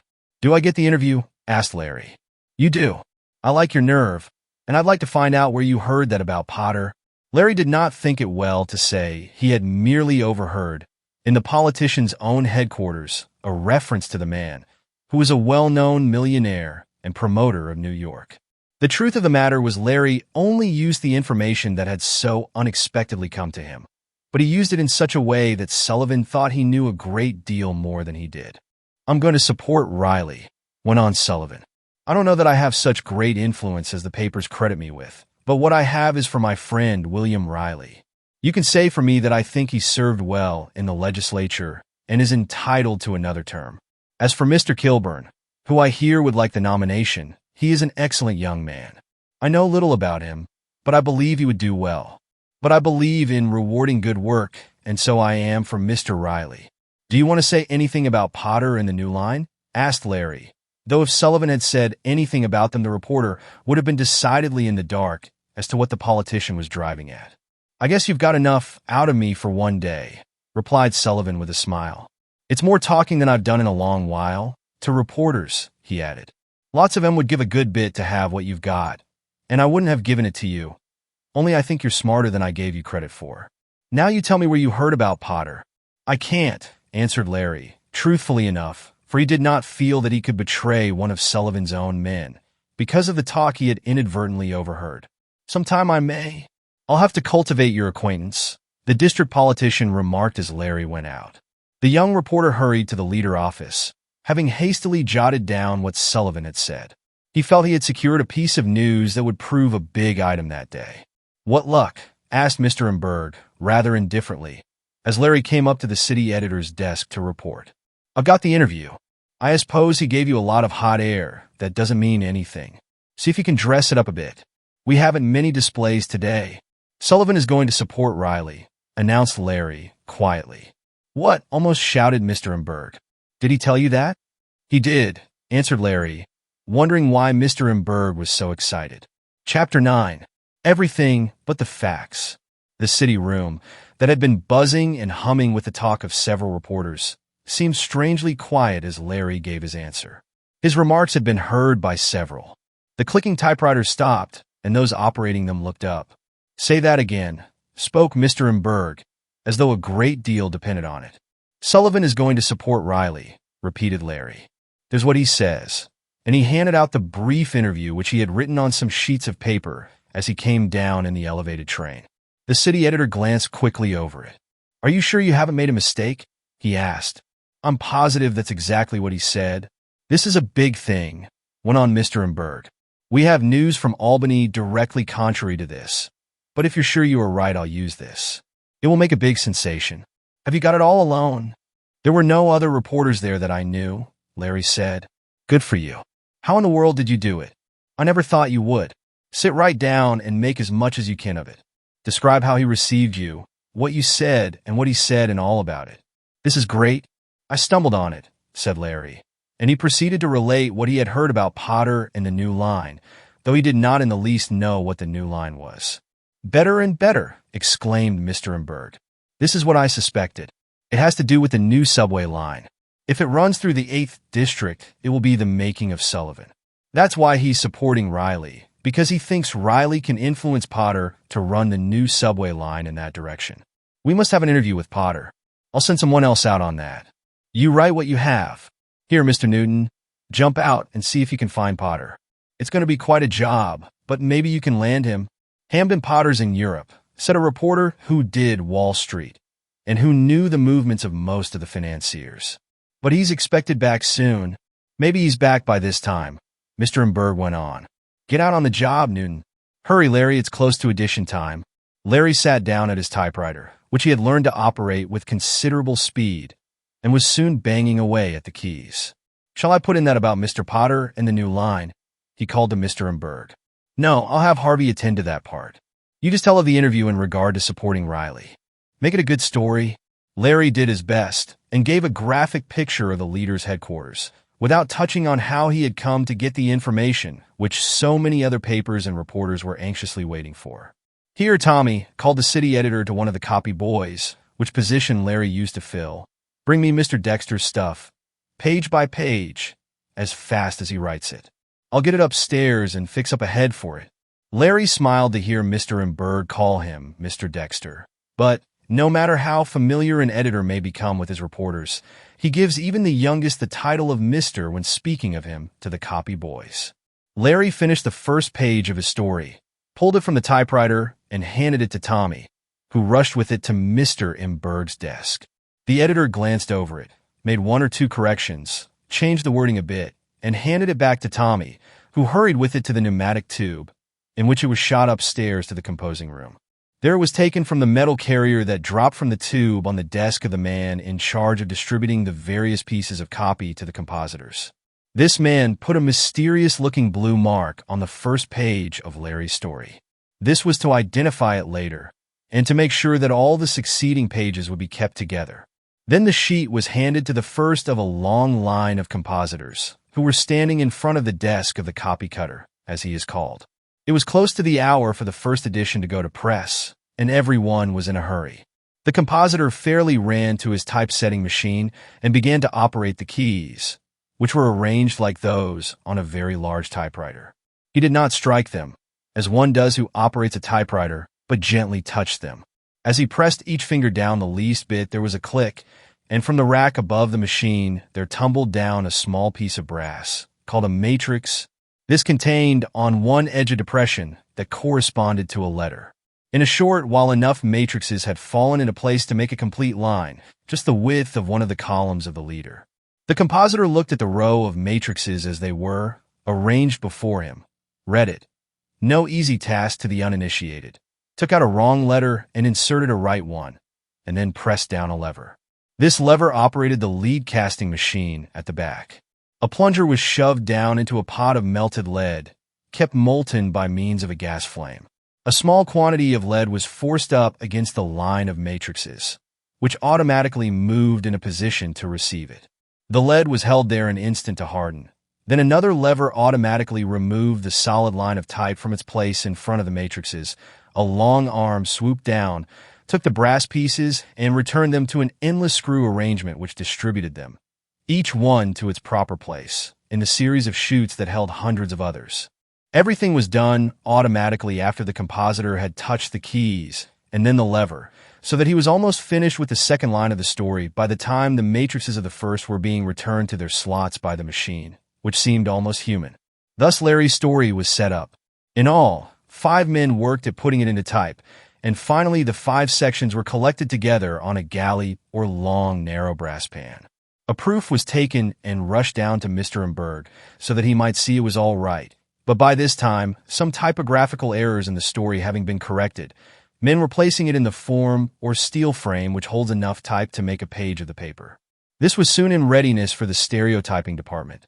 Larry had not finished the 3rd page of his story before the first 2 were in type. He hurried through it, and by the time he had handed in the last sheet, there were men upstairs waiting for it. So quickly is the mechanical part of newspaper making accomplished. Finally, the story was all in type. The lead lines were in the form, and when the latter was filled, it was locked or tightly fastened, and was ready for the men who were to take an impression of the page in damp papier-mâché.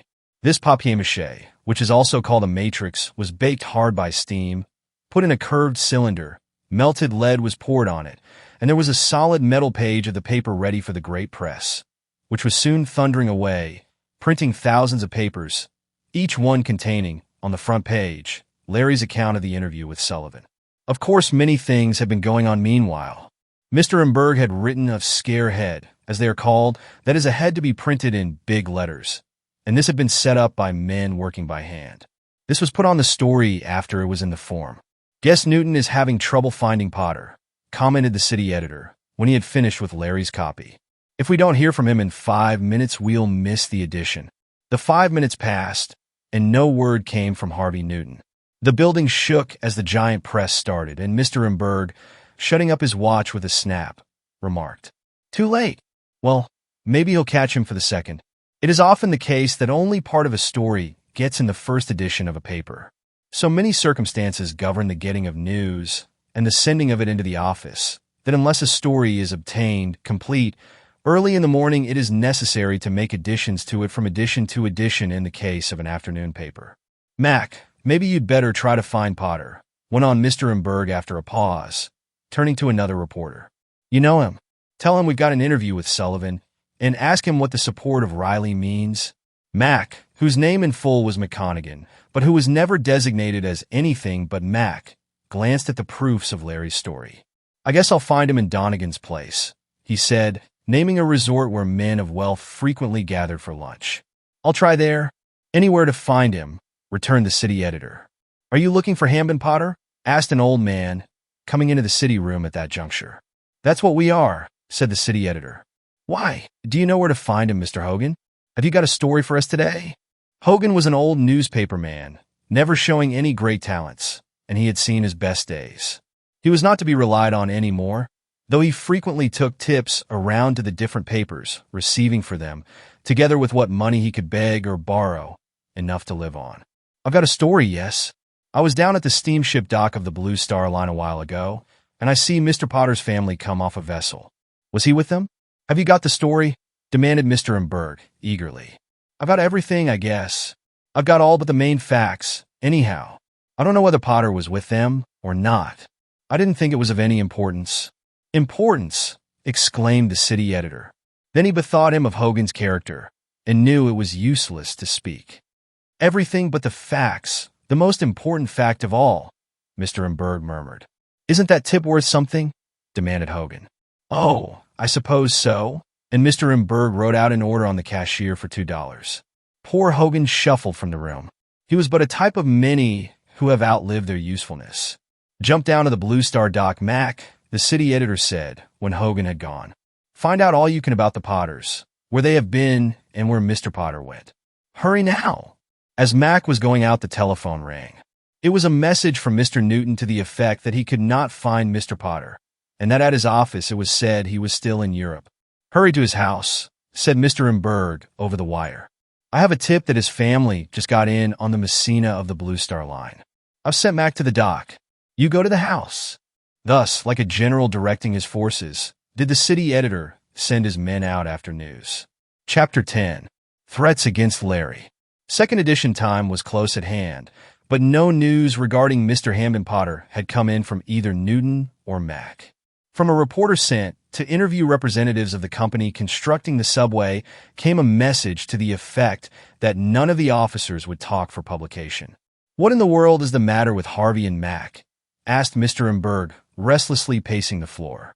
Everyone in the city room felt the strain. Every time the telephone bell rang, the city editor jumped to answer it, without waiting for one of the boys or a reporter to get to the instrument. Finally, after several false alarms, the bell rang and the city editor, grabbing up the portable telephone, cried out, "Yes? Oh, it's you, Newton? Where in the world have you been? We only have time for the last edition. Talk fast. What's that? The Potter family home, and you can't see Mr. Potter? Why not? Tell them you've got to see him. Send in a message you have something of importance to tell him. You say you have, and you can't see him? But you must. Go back and try again. This is the biggest story we've had in a long while, and we can't fall down on it this way."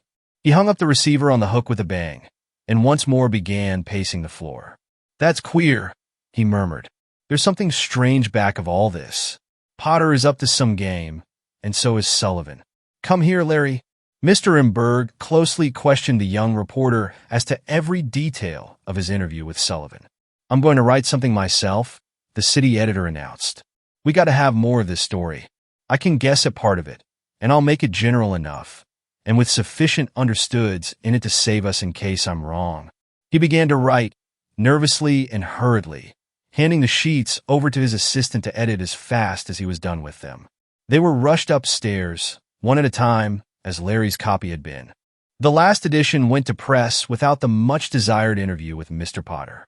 The city editor wrote a story, full of glittering generalities, telling how it was believed that certain forces were at work in the interest of getting a new line of the subway through the 8th District, and that Assemblyman Riley was concerned in the matter, as was also a certain well-known financier, whose name was not mentioned, but whom the readers of the Leader would have little difficulty in recognizing as Mr. Potter. To show that it was Mr. Potter to whom he was referring, Mr. Embarks added at the bottom of the story, and under a separate single-line head, a note to the effect that all efforts were unavailing to get an interview with Hamden Potter, the financier, who that day had returned from Europe with his family, as Mr. Potter would see no reporters. It was added that Mr. Potter's connection with the subway interests might throw some light on the reason for the declaration of Sullivan for Riley. In all this, there was no direct statement made, but the inferences were almost as strong as though the paper had come out boldly and stated as facts what Mr. Embarks believed to be true, but which he dared not assert boldly. But as long as they were not made direct and positive, there was no chance for a libel suit, which is something all newspapers dread. "There, I guess that will do if Harvey can't get at Potter," spoke Mr. Emberg when he had finished. "Queer, though, that Potter keeps himself away from our reporters. He used to be willing enough to talk." A little later, another telephone message was received from Mr. Newton, announcing that it was useless to try to see the millionaire. "Come on in, then," the city editor directed. Nor was Mac any more successful. He had learned that the Potter family had hurried from the dock in a closed carriage and were driven to their handsome home on the fashionable thoroughfare known as Central Park West. No one had seen Mr. Potter, as far as Mac could learn, and the reporter was not allowed to go aboard the ship, as the custom officers were engaged in looking over the baggage of the passengers. "Well, we got a good story," said Mr. Emberg late that afternoon, when work for the day was over. "It's a beat, too. Did any of them make lifts for it?" asked Mr. Hylard, the assistant city editor. A lift, it may be explained, is the insertion of a piece of news in the last edition of a paper. It is made by taking one plate from the press, removing or lifting a comparatively unimportant item of news from the form, inserting the new item, which was received too late for the regular edition, making a new plate, and starting the press again. It is done rather than print an entire new edition, and is sometimes used when some other paper gets a beat or piece of news which your paper must have, or in case of an accident happening after the last edition has gone to press. "The Star lifted our story almost word for word," said Mr. Emberg. "Guess they didn't take the trouble to confirm it. The morning sheets will probably try to discount it," which was exactly what they did.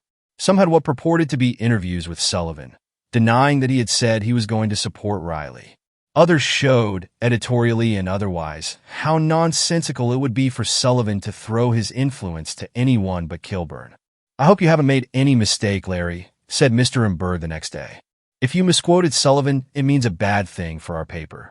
I quoted him correctly. At that moment, the telephone on Mr. Emberg's desk rang, and he answered it. "Dexter," he repeated. "Yes, we have a reporter of that name here." Larry was all attention at once. "Who wants him?" "Oh, Mr. Sullivan? Is this Mr. Sullivan?" "Well, this is the city editor of the Leader. I see some of the papers are denying our story. Our account is about correct. Well, I'm glad of it. Yes, I'll send Mr. Dexter to see you right away." "Sullivan wants to see you, Larry," went on Mr. Emberg, hanging up the telephone receiver. "This may be a big thing.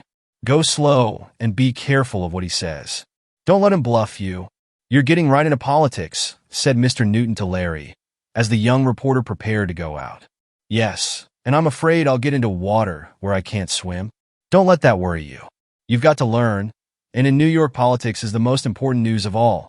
Larry found Sullivan in the same place where he had secured the momentous interview. The assembly leader nodded to the boy, and then picked up a copy of the paper, which contained an account of the talk with Sullivan. "You make quite a yarn of this," Sullivan remarked. "Yes, it was a good story. A little too good," went on the politician. "You got me into hot water. Did I misquote you?" "No, but you got the information before I was ready to give it out. I thought you knew more than you did."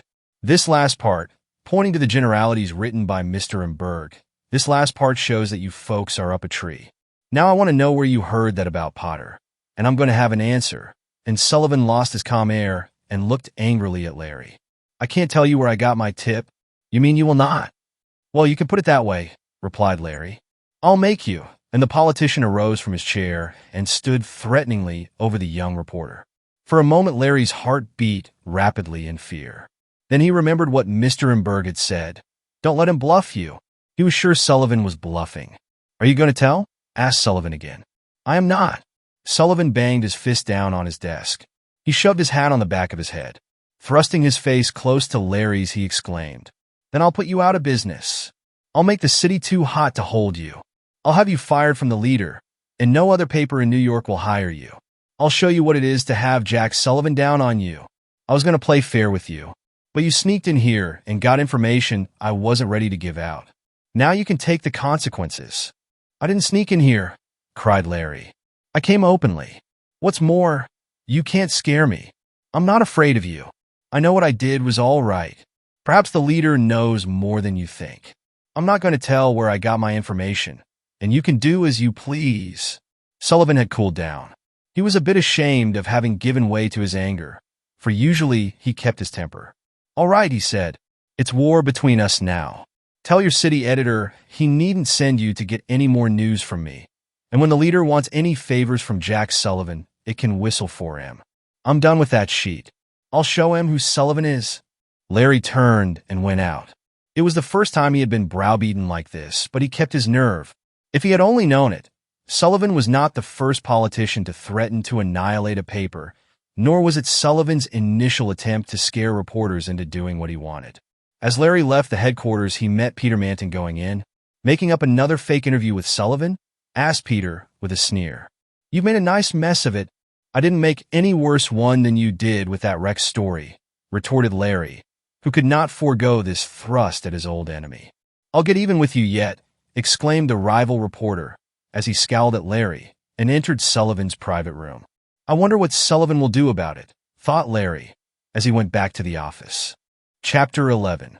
A Missing Millionaire. Contrary to Larry's expectations, Mr. Embarks was not at all impressed by Sullivan's threats. "I've heard talk like that before," the city editor said. "The leader will try to worry along without the aid of Mr. Jack Sullivan. As for you, Larry, don't give it another thought. If he ever bothers you, or any of his ward healers try to make the least trouble for you, let me know. I guess we have some influence in this city. Well, I'll look for wholesale denials of your interview from now on." Sullivan showed his hand too quickly, it seems. "We must try for Potter now. Queer how he hangs back when we've got part of the story." "Haven't any of the boys been able to find him?" asked Larry. "Harvey can't get near him, and when he can't, no one can. There's something queer about it. At the house, they will give out no information, except to say that Mr. Potter can't be seen. At his office, the clerks either say that he is engaged or has not come in yet. I'm beginning to think he's keeping out of the way on purpose." Mr. Embarks' surmise about the other papers publishing denials of the Sullivan interview was correct. Those journals, which were on the same political platform as that of the man whose enmity Larry had incurred, proved, to their own satisfaction at least, that Sullivan could not support Riley. As for the leader, which was independent in politics, the paper did not worry over the accusations of faking made against it.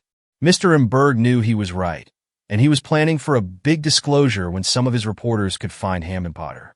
For a time, the Sullivan matter was dropped, and Larry found his time busily occupied in a varied lot of assignments. One day, the young reporter was sent to one of the hotels to interview a youthful millionaire who had come to the city from a distant town in a big touring car, accompanied by a number of friends. Seems to me I'm assigned to all the millionaire cases," mused Larry. The young millionaire was named Dick Hamilton, and he was none other than the youth who has figured in another series of mine, called the Dick Hamilton series, starting with Dick Hamilton's fortune. Dick had come to New York for the purpose of making an investment and had had an encounter with a sharper who had tried to sell him some worthless stocks. "Please give me the story," pleaded Larry, and he got the tale in detail. And what was more, he and Dick Hamilton became so friendly that the young millionaire promised to keep the story from all other reporters. So that Larry scored another beat, much to his own satisfaction and the satisfaction of his friends. "Keep on and you'll be at the top," said the city editor. And then he went on, "Here is something else you might look into, Larry. It might make a fine thing for the Sunday supplement. You can go up there, get the yarn, and you needn't come back today. Write it up the first thing in the morning." "What sort of story is it?" asked Larry. "Why, it's a postal from an old German, I take it, who says he has invented a flying machine. I guess he's about the only one in 10,000 who has been successful then," answered Larry, smiling. "Oh, I don't suppose it amounts to anything," went on Mr. Embarks. "But it may make a good story to let the old gentleman talk and describe the machine. The public likes stories about flying machines and queer inventors, even if the machines don't work. Get a good yarn, for we need one for the first page of the supplement. I'll send Sneed, the photographer, up later to get some pictures of it." The city editor handed Larry a postal card, poorly written and spelled, on which there was a request that a reporter be sent to a certain address on the east side to get a story of a wonderful invention destined to revolutionize methods of travel. It was not the first time Larry had been sent on this sort of an assignment. Once he had gone to get a story of a new kind of gas lamp a man had invented, and the thing had exploded while he was watching the owner demonstrate it. Luckily, neither of them were hurt. Larry found the address given on the postal was in a dilapidated tenement, seemingly deserted and standing some distance away from other buildings. When he got there, he ran into a reporter named Fritsch, who worked on a German newspaper. "Dat inventor was macht Davy," said the German reporter. "Some beeples told me he was crazy." "Is the house vacant?" asked Larry. "I think so. Maybe walk through him, ja?"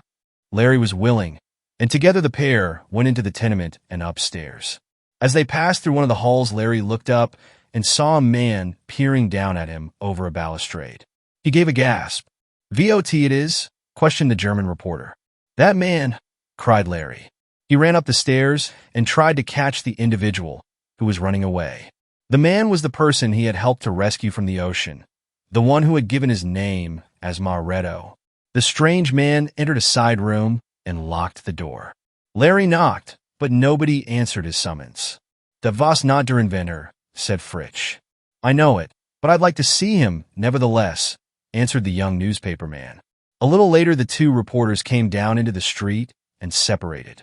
Larry went home, but after supper that evening he walked again in the direction of the lonely tenement. He wanted to see the policeman whose post took in that section of the city and make some inquiries of him. The officer might be able to throw some light on the sudden appearance of the strange man. Larry found the policeman after some search. The officer, as soon as he learned Larry was from the Leader, was very willing to tell all he knew, for the Leader was a paper that always spoke well of the police, and the force appreciated this. "It sure is a queer house," said Patrolman Higgins. "I remember the time it was filled with families, but they all moved away because the owner didn't make any repairs. The only person there was a crazy German who's daffy on airships. He got out today." "I've heard of him," replied Larry. "But is he the only one in there?" "I heard there was another man stopping there. Now that you speak of it, I shouldn't wonder but what there was," answered Higgins. "I saw 2 lights in there tonight for the first time. I've got sort of used to seeing one in the window where the crazy German is puttering away at his airship. But a while ago, I noticed a gleam in another part of the house. I took it for a second lamp the German had lighted, but now that I think of it, seems to me it was on the other side of the house. I shouldn't wonder, but what you're right." "Oh, it doesn't matter much," said Larry, who did not want to arouse too great interest in the matter. "I just thought you might happen to know him. I'll make some inquiries in the neighborhood," the officer went on. "I don't want that shack to get to be a hanging out place for tramps. It was bad enough to have the German there, but he paid his rent to the owner, who's about as crazy as the airship inventor. I'll look up this other fellow. Drop around tomorrow night, and I may have some news for you." "I will," replied Larry, satisfied that he had put his plan into operation. "It's nothing special, but I had an idea I might get a story out of the chap." And he went home again. Larry reported to Mr. Embarks the next morning all the details of the visit to the strange house. "If some East Indian chooses to hide himself, it can't make much difference to us," said the city editor. "I judge him to be a native from that name. I've got another story for you to go out on. It's about—" At that instant, the telephone on Mr. Embarks' desk rang insistently. He broke off what he was saying to Larry to grab up the instrument. "Hello. Yes, this is Mr. Embarks. Oh, is that you, Harvey? What's that? Reported to the police as missing? Are you sure it's him? Great Scott. If that's true, that's a corking good story. That explains some things. You take the police in, and I'll send someone up to the house. Goodbye." The city editor was excited. "Here, Larry," he cried. "Jump right out on this. The police have just received a report that Hamden Potter, the millionaire financier, is missing. They try to keep it quiet, but Harvey got onto it. Hustle up to Potter's house and get all the particulars you can. Get a picture of him. Hamden Potter missing," he went on, as Larry hurried away on his assignment. "There's something queer in the wind, that's sure." There was something more strange than Mr. Embarks suspected, and Larry's assignment was one destined to last for some time. Chapter 12. A Brave Girl. Hamden Potter lived in one of the finest houses in New York. Larry had often admired it as he walked in the neighborhood of Central Park, in which vicinity many other New York millionaires have their residences. "Now I've got a chance to see the inside," thought Larry, as he sat in the elevated train and was whirled along toward his destination. "That is, if they let me in, guess I'll have my hands full getting information up there. Still, if I work it right, I may learn all I want to know." There are only two general classes of persons from whom reporters can get news. One class is that which is only too ready to impart it for their own ends and interests, and this news is seldom the kind the papers want. The other class consists of persons who are determined that they will give no information to the representatives of the press. This class usually has the very news that the papers want, and the journals strive all the more eagerly to get it from the very fact that there is a desire to hold it from them. Both classes must be approached in ways best suited to them. The one that they may not take up a reporter's valuable time with a lot of useless talk, and the other that they may be tricked into giving out that which they are determined to keep back. It was to the latter class that Larry was going that morning. On his way up, he was turning over in his mind the best means of getting what he wanted. Some butler or private secretary will come to the door, he reasoned. I've got to get in to see a member of the family.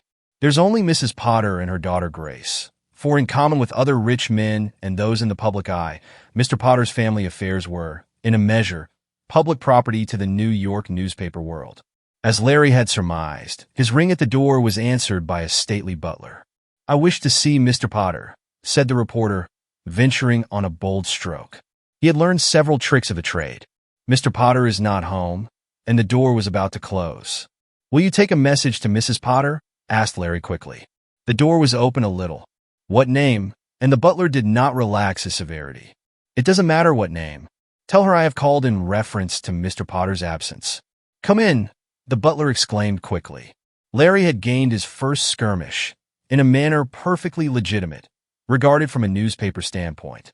He had called in reference to Mr. Potter's disappearance, not to give information, as the butler may have supposed, but to get it. This way, said the man. Mrs. Potter is in the library. Larry entered through the velvet portieres the butler held aside for him.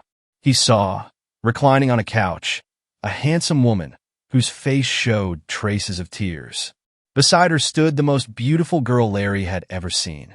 She had brown eyes, brown hair, and a face that, though it was sad, made Larry think of some wonderful painting. Someone with news of Mr. Potter, the butler announced. Oh, have you come to tell me of my husband? The lady exclaimed, sitting up suddenly. Larry's mind was working quickly. If he took the right means, he was liable to get the information he wanted. On the other hand, he was in a fair way to be shown the door indignantly, for he realized that he had entered under false pretenses, however honorable his motives might have been. I beg your pardon for intruding, he said, speaking quickly. I have come to ask news of Mr. Potter, not to bring it.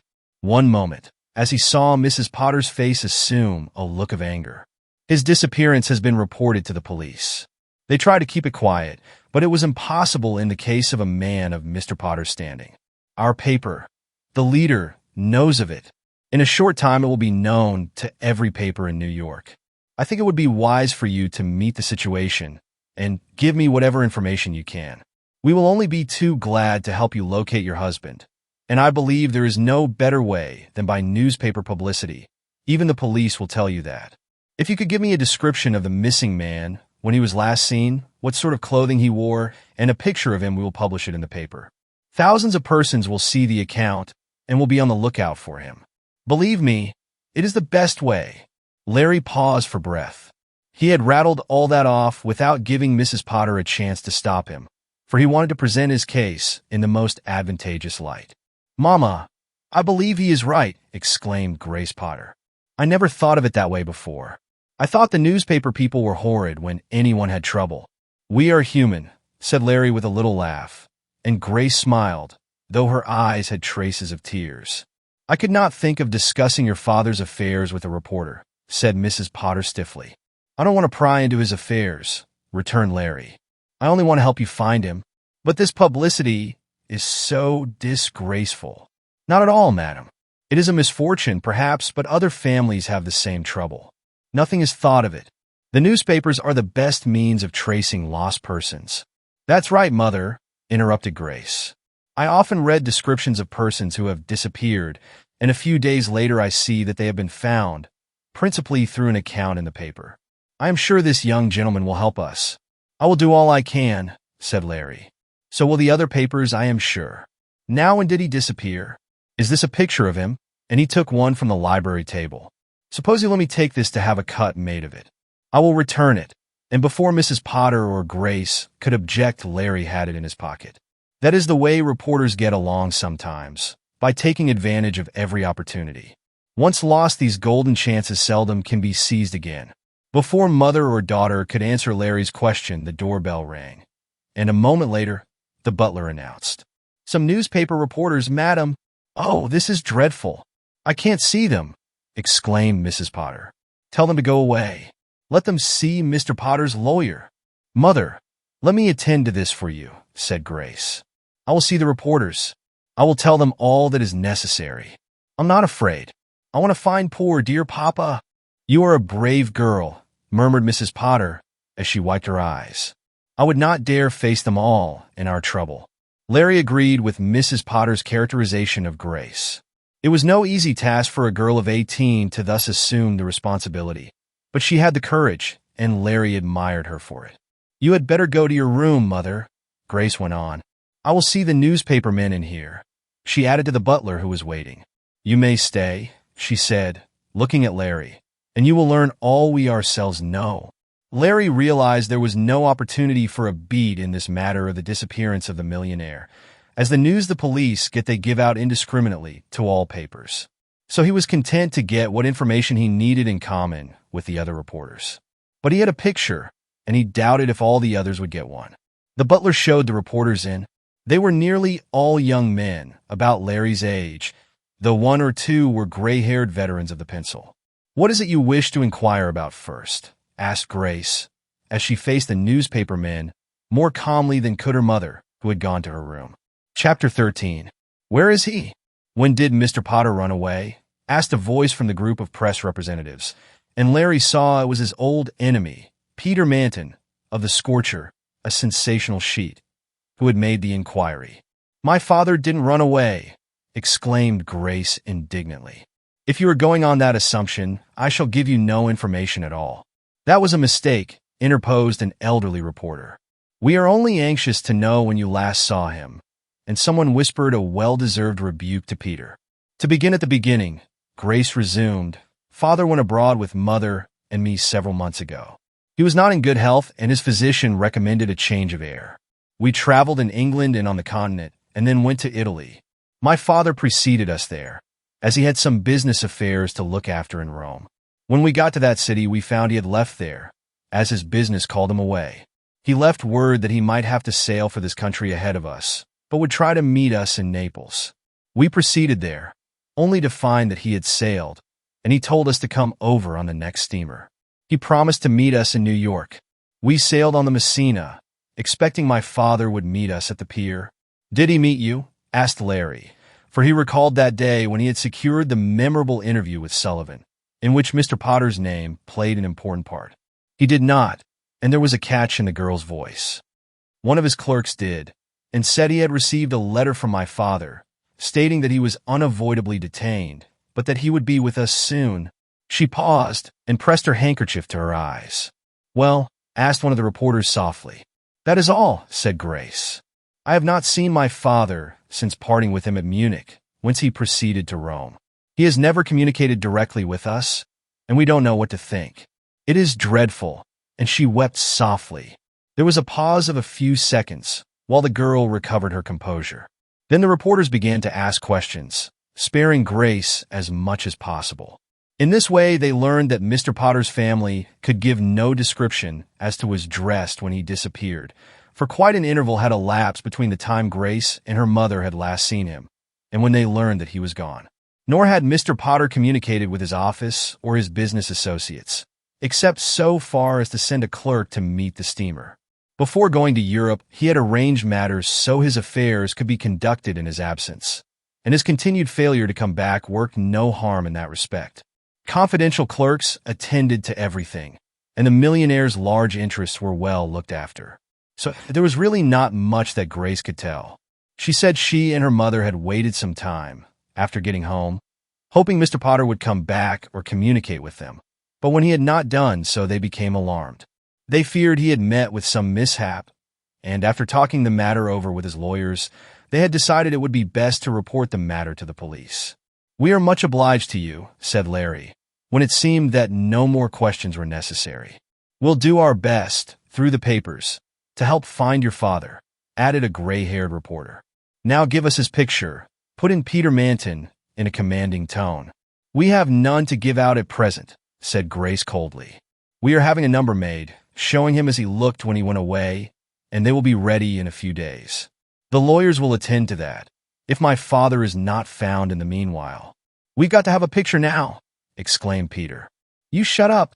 Thus in a whisper, from another reporter who stood near the representative of the Scorcher.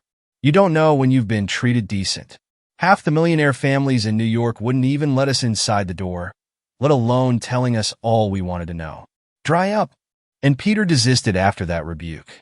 Larry managed to be the last one of the reporters to leave the house. He lingered in the hall, and when he and Grace were there alone, he said, One thing I forgot to ask. When you got back to the house, was there any evidence that your father had been here ahead of you? Was the house shut up while you were in Europe? I'm glad you spoke of that, the girl replied. I had forgotten about it. Yes, the house was closed all the while we were away, and opened the day Mother and I got back. But now that you speak of it, I recollect something that seemed strange at the time. We were a little worried when Father did not meet us at the pier, and I had an idea that he might have spent some nights in the house, pending our arrival, though he had said in his letters that if he came over ahead of us, he was going to stop at a hotel. I went to his room. She broke into tears again, and Larry waited, looking out of the big front doors, for he was embarrassed. When I looked over his room, continued Grace, going on bravely, I saw something was missing that I knew was on his dresser when we left for Europe. What was it? Asked Larry. It was a little picture of Mother and myself. My father was very fond of it. He must have come to the house and taken it. One of his last acts before he disappeared. It made me feel very sad when I thought of it afterward. Perhaps he took the picture to Europe with him, and you did not know it, suggested Larry, who was beginning to develop the instincts of a detective, as all reporters do, more or less. No, said Grace positively. I remember, I was the last one in Father's room before we sailed for Europe. The carriage was waiting to take us to the pier, and Father went out just ahead of me. He spoke of the picture then, saying he would leave it to keep guard over his room until he came back, and once more Grace could not keep back her tears. Could the picture have been stolen? Asked Larry. The house was in perfect order when we came in, said the girl. Nothing else was missing. It seems as if Father took that picture to remind him of us, and that we would never see him again. Oh yes, you will, exclaimed Larry heartily. You will find him all right. Perhaps he has some business matters to attend to out west, and hasn't time to come home. He could have written. Maybe he is someplace where the mails are infrequent.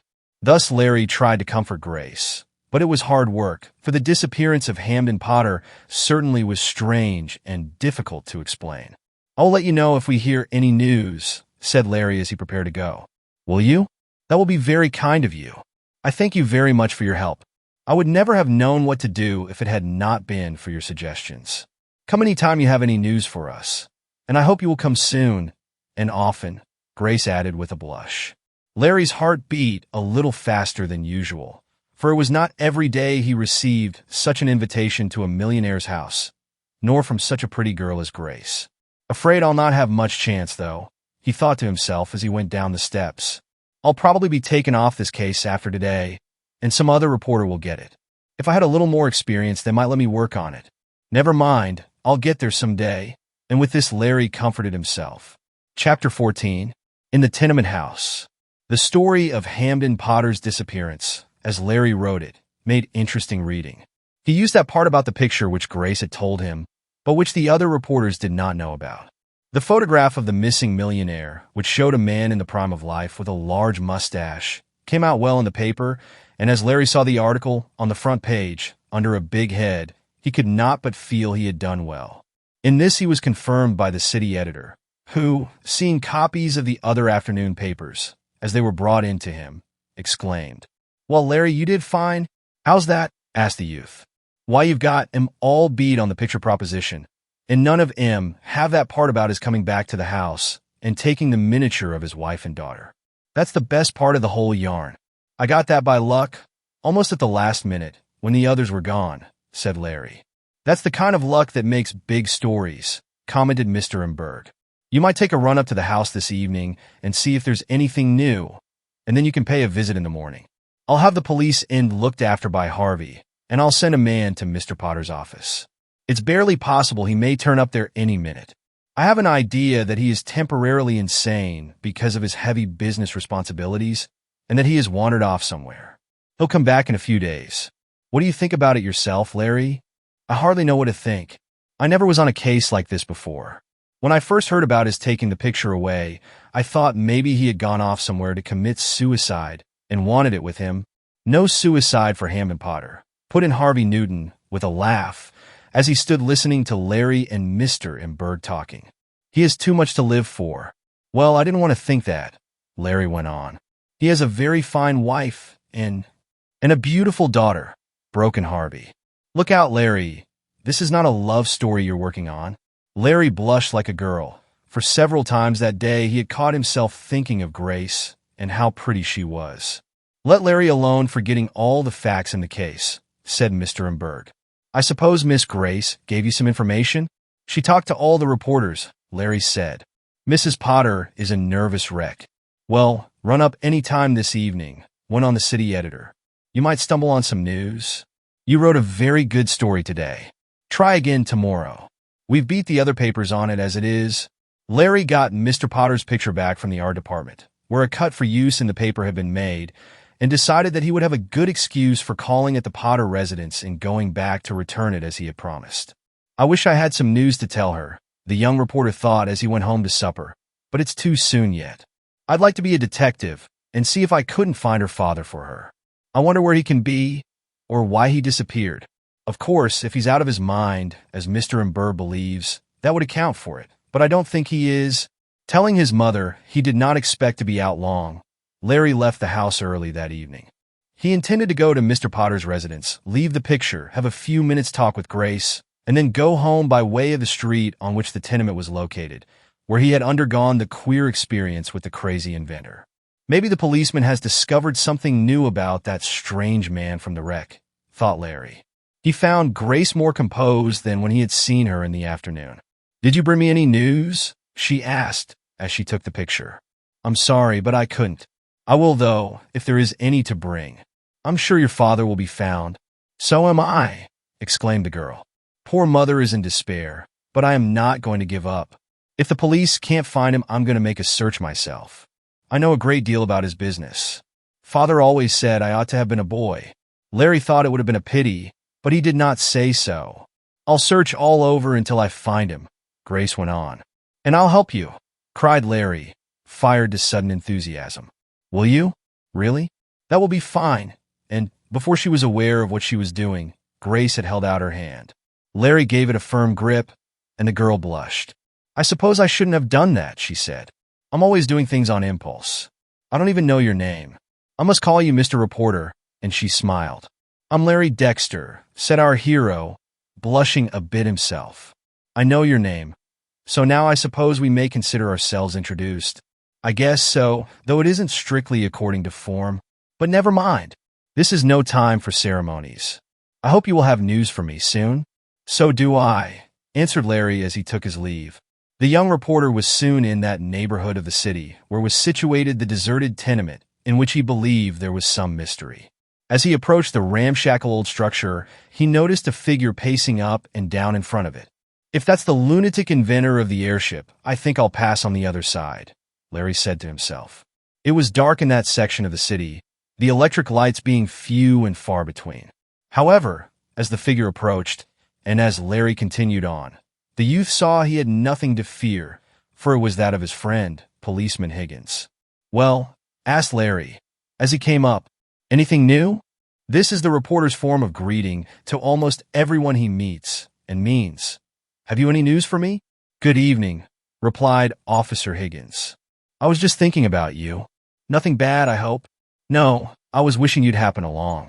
You remember we were talking the other night about a strange man that you thought was in here? Yes. Well, he's in here now, and I'm going to see what he's up to. The crazy old professor, with his airship, has moved out, and the house is deserted except for this new bird. I'm going to raid his nest, for I suspect he's up to no good. I've been watching his light for some time, and he's moving around in several rooms. Maybe he's going to set fire to the place.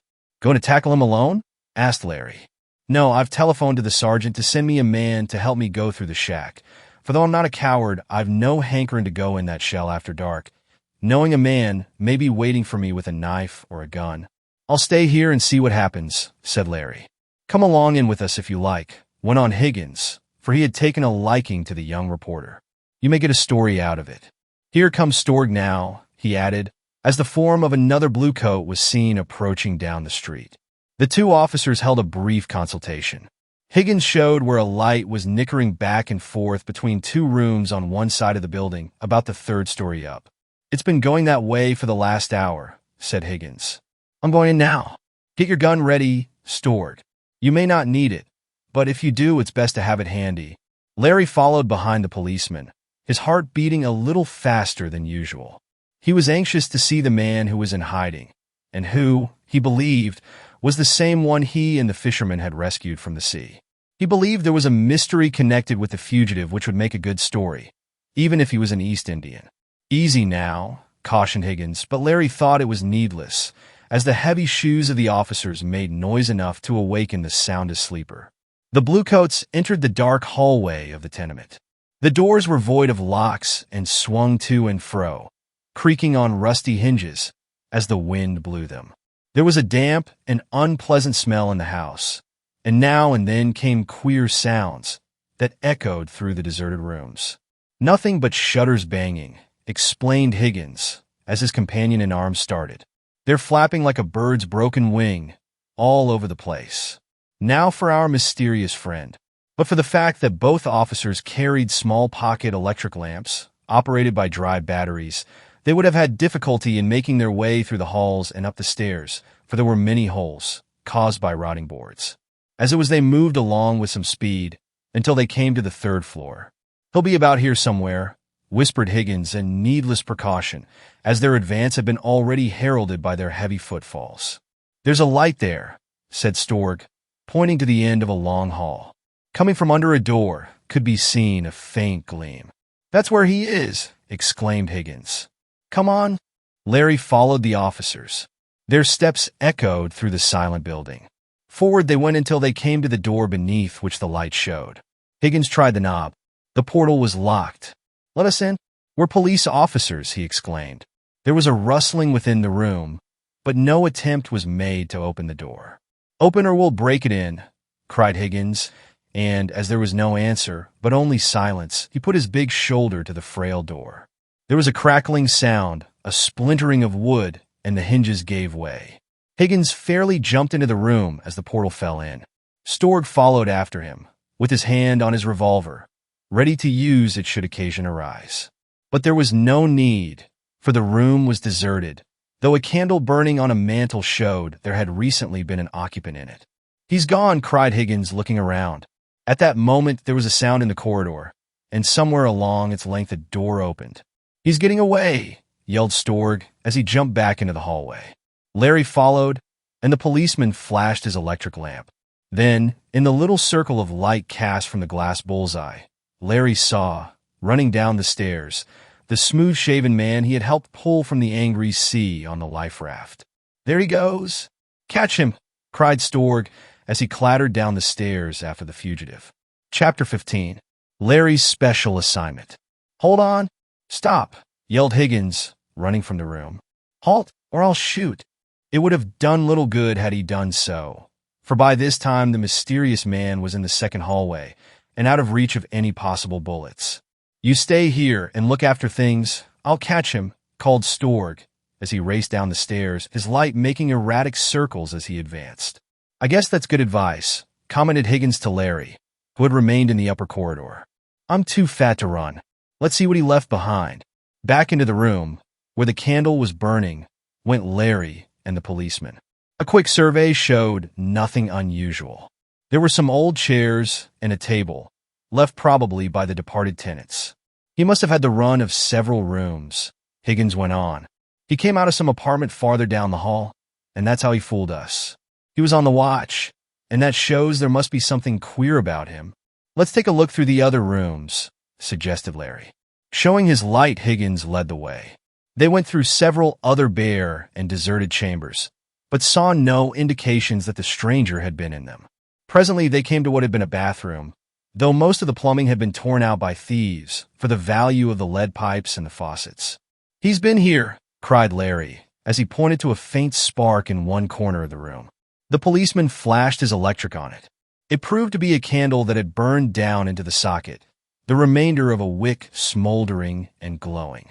"Yes, and he shaved himself here," the officer added, as he pointed to a razor, some soap, and pieces of paper on which were unmistakable evidences that the mysterious man had been acting as his own barber. "I'd like to catch him," the bluecoat went on. "I'm sure there's something crooked about him." "It looks so," agreed Larry. "Maybe Storr will get him." "I hope so." And Higgins began to make a more thorough search of the apartment. There was nothing, however, which shed any further light on the mysterious man. It was evident, though, that he had lived in the deserted house for several days, since there were remnants of food scattered here and there. "The mystery is getting deeper and deeper," thought Larry. He said nothing to the policeman about the man being a person who had come ashore from the Olivia. "I'm going to ask Mr. Embarks to let me work on this case," he resolved while he followed Higgins from room to room. "I believe it will be a great story if I can get all the details." How much of a story it was destined to be Larry had no idea of at that moment, though his newspaper instinct, that led him to suspect there was a strange mystery connected with Maretto, was perfectly correct, as he learned later. "Well, I don't see that we can learn anything more here," remarked Higgins when he had been in a number of chambers on the third floor. He evidently only used a few of these handsome apartments, and he laughed as he looked around on the dilapidated rooms, with the plaster peeling from the walls, the windows half broken, and the doors falling from their hinges. "Hark!" exclaimed Larry. "Someone is coming." Footsteps sounded in the lower hall. "That's Storr coming back," cried Higgins. "I hope he got his man." He leaned over the balustrade and called down. "Any luck, Storr?" "No, he got away," was the reply. "He's a good runner. I couldn't keep up to him." "Never mind," consoled Higgins. "Maybe it's just as well. We'd have trouble proving anything illegal against him, though I could have had him held on a charge of vagrancy until I investigated a bit." The officers, followed by Larry, left the ramshackle structure, with the wind whistling mournfully through the broken windows and the shutters banging, while the doors creaked on the rusty and broken hinges. "I wouldn't want to stay there all alone at night," thought the young reporter as he started toward home. "A man must have a strong motive to cause him to hide in there. I'd like to find out what it is. Perhaps I shall, sometime." Larry spoke of the matter to Mr. Embarks the next day. He said he thought it might be a good idea to devote some hours to working up the story in an endeavor to learn who the queer man was. "Still puzzling over your East Indian?" asked the city editor. "Well, there may be something in it, but just now I have something else for you to do." "Another flying machine story?" "Not exactly.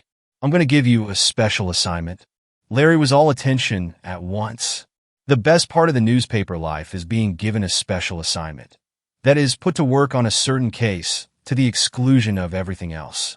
Every reporter dreams of the time when he shall become a special correspondent or given a special assignment. It means that your time is your own, to a great extent, that you may go and come as you please, that your expense bills are seldom questioned, and that you may travel afar and see strange sights. The only requirement, and it is not an easy one, is that you get the news and get it in time for the paper. Of course, it need not be said that you must let no other paper beat you, but this seldom occurs, as when a reporter is on a special assignment he works alone, and what he gets is his. There are no other newspaper men to worry him. So, when Mr. Embarks told Larry there was a special assignment for him, the young reporter's heart beat high with hope. He had often wished for one, but they had never come his way before, though to many on the leader they were an old story. "What is it?" asked Larry, wondering how far out of town it would take him. "I want you to find Mr. Potter, the missing millionaire, Larry," said Mr. Embarks. "Find Mr. Potter?" "That's it. I want you to devote your whole time to that case. Never mind about anything else. Find Mr. Potter. There's a big story back of his going away, a bigger story than you have any idea of. I don't know what it is myself, but I want you to find out. Now I'm going to give you free rein and full swing. Do whatever you think is necessary. Get us news. We'll have to have a story every day, for we're going to play this thing up and feature it. You're going to be on the firing line, so to speak. Take care of yourself, but don't go to sleep. Get ahead of the other fellows and get us news. That's what we want. That's what makes the leader a success. It's because we get the news and generally get it first. I can't tell you where to start or what to do. You'll have to find that out for yourself. Get all the information you can from the family.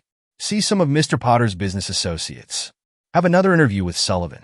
Maybe he knows something about it, though I doubt it. At any rate, whatever you do, find Mr. Potter. And at this closing instruction, Mr. Embarks leaned back in his chair and looked sharply at Larry. Suppose I can't, and the young reporter smiled. Can't isn't in the reporter's dictionary, the city editor replied. You've got to find him. I don't want to see you fall down. You've done well so far, Larry. Now's a chance to distinguish yourself. Larry knew that it was. He also realized that he was going to have his hardest work since he had become a reporter. It was a special assignment, such as any newspaper man might wish for, but it was not one that could be characterized as easy. I've got my work cut out for me, thought the youth, as he turned away. Here's an order for $50, went on Mr. Embarks, as he handed the young reporter a slip of paper. Take it to the cashier, and when you want more for expenses, let me know. Don't be afraid of using it if you see a chance to get news, but, of course, don't waste it. Now go and find Mr. Potter, but don't forget we must have some sort of a story every day. Larry's first act, after receiving his special assignment, was to go to Mr. Potter's house. Grace received him, and in answer to his inquiry, stated that the family had no more news than they had at first. I thought you could tell us something, said the girl in disappointed tones. Perhaps I can soon, replied Larry. I'm detailed specially on this case now, and he told her of his assignment. Does that mean you have nothing to do but to search for my father? That's what it means. Oh, please find him for me, exclaimed the girl. You don't know how much I have suffered since he has been missing, nor how much my mother has suffered. It has been terrible. Oh, if you only could find him for us. Miss Potter, began Larry, who was deeply touched by her distress. A newspaper man could have no greater incentive to work than the duty to which his assignment calls him. More especially in this case, to which my city editor has told me to devote my whole time. But aside from that, I'm going to find your father for your sake and your mother's. I'll do all I can. I'll work on this case day and night. I'll find your father for you. Oh, exclaimed Grace. You don't know how much good it does me to hear you talk so. It seemed as if no one cared. Of course my father's business associates want him to come back, and so do his friends, but they don't wish it as much as my mother does, and as I do. I miss him so much. If Larry had not had the injunction laid on him by Mr. Embarks to urge him on in the search, the appeal by Grace would have been more than sufficient. Hereafter, he resolved, he would feel somewhat as did the knights of old when they were commissioned by their ladies to execute some bold deed. Don't worry, he told Grace, as he saw her distress was getting the better of her. I'll find him. Suppose you can't? There's no such work as can't in my dictionary, replied Larry, repeating what Mr. Embarks had told him. Grace smiled at the young reporter's enthusiasm, but she knew she could have had no better friend, no one who would devote more time and energy to her cause, and no one who had so strong a motive for finding the missing millionaire as had this young newspaper reporter. While the two were discussing various details of the case, there was a ring at the front door, and presently the butler entered the library. Mr. Jack Sullivan to see you, miss, he announced. And that concludes part 1 of Larry Dexter and the Missing Millionaire. Larry has followed the trail with determination, uncovering clues that bring him closer to solving the mystery. But just as he thinks he's making progress, new twists emerge, raising even more questions. What secrets lie ahead? Will Larry find the missing millionaire, or will danger stand in his way? Stay tuned for part 2, where the mystery deepens and the adventure continues. Don't forget to like, subscribe, and turn on notifications so you don't miss the next part. Thank you for listening, and see you in part 2.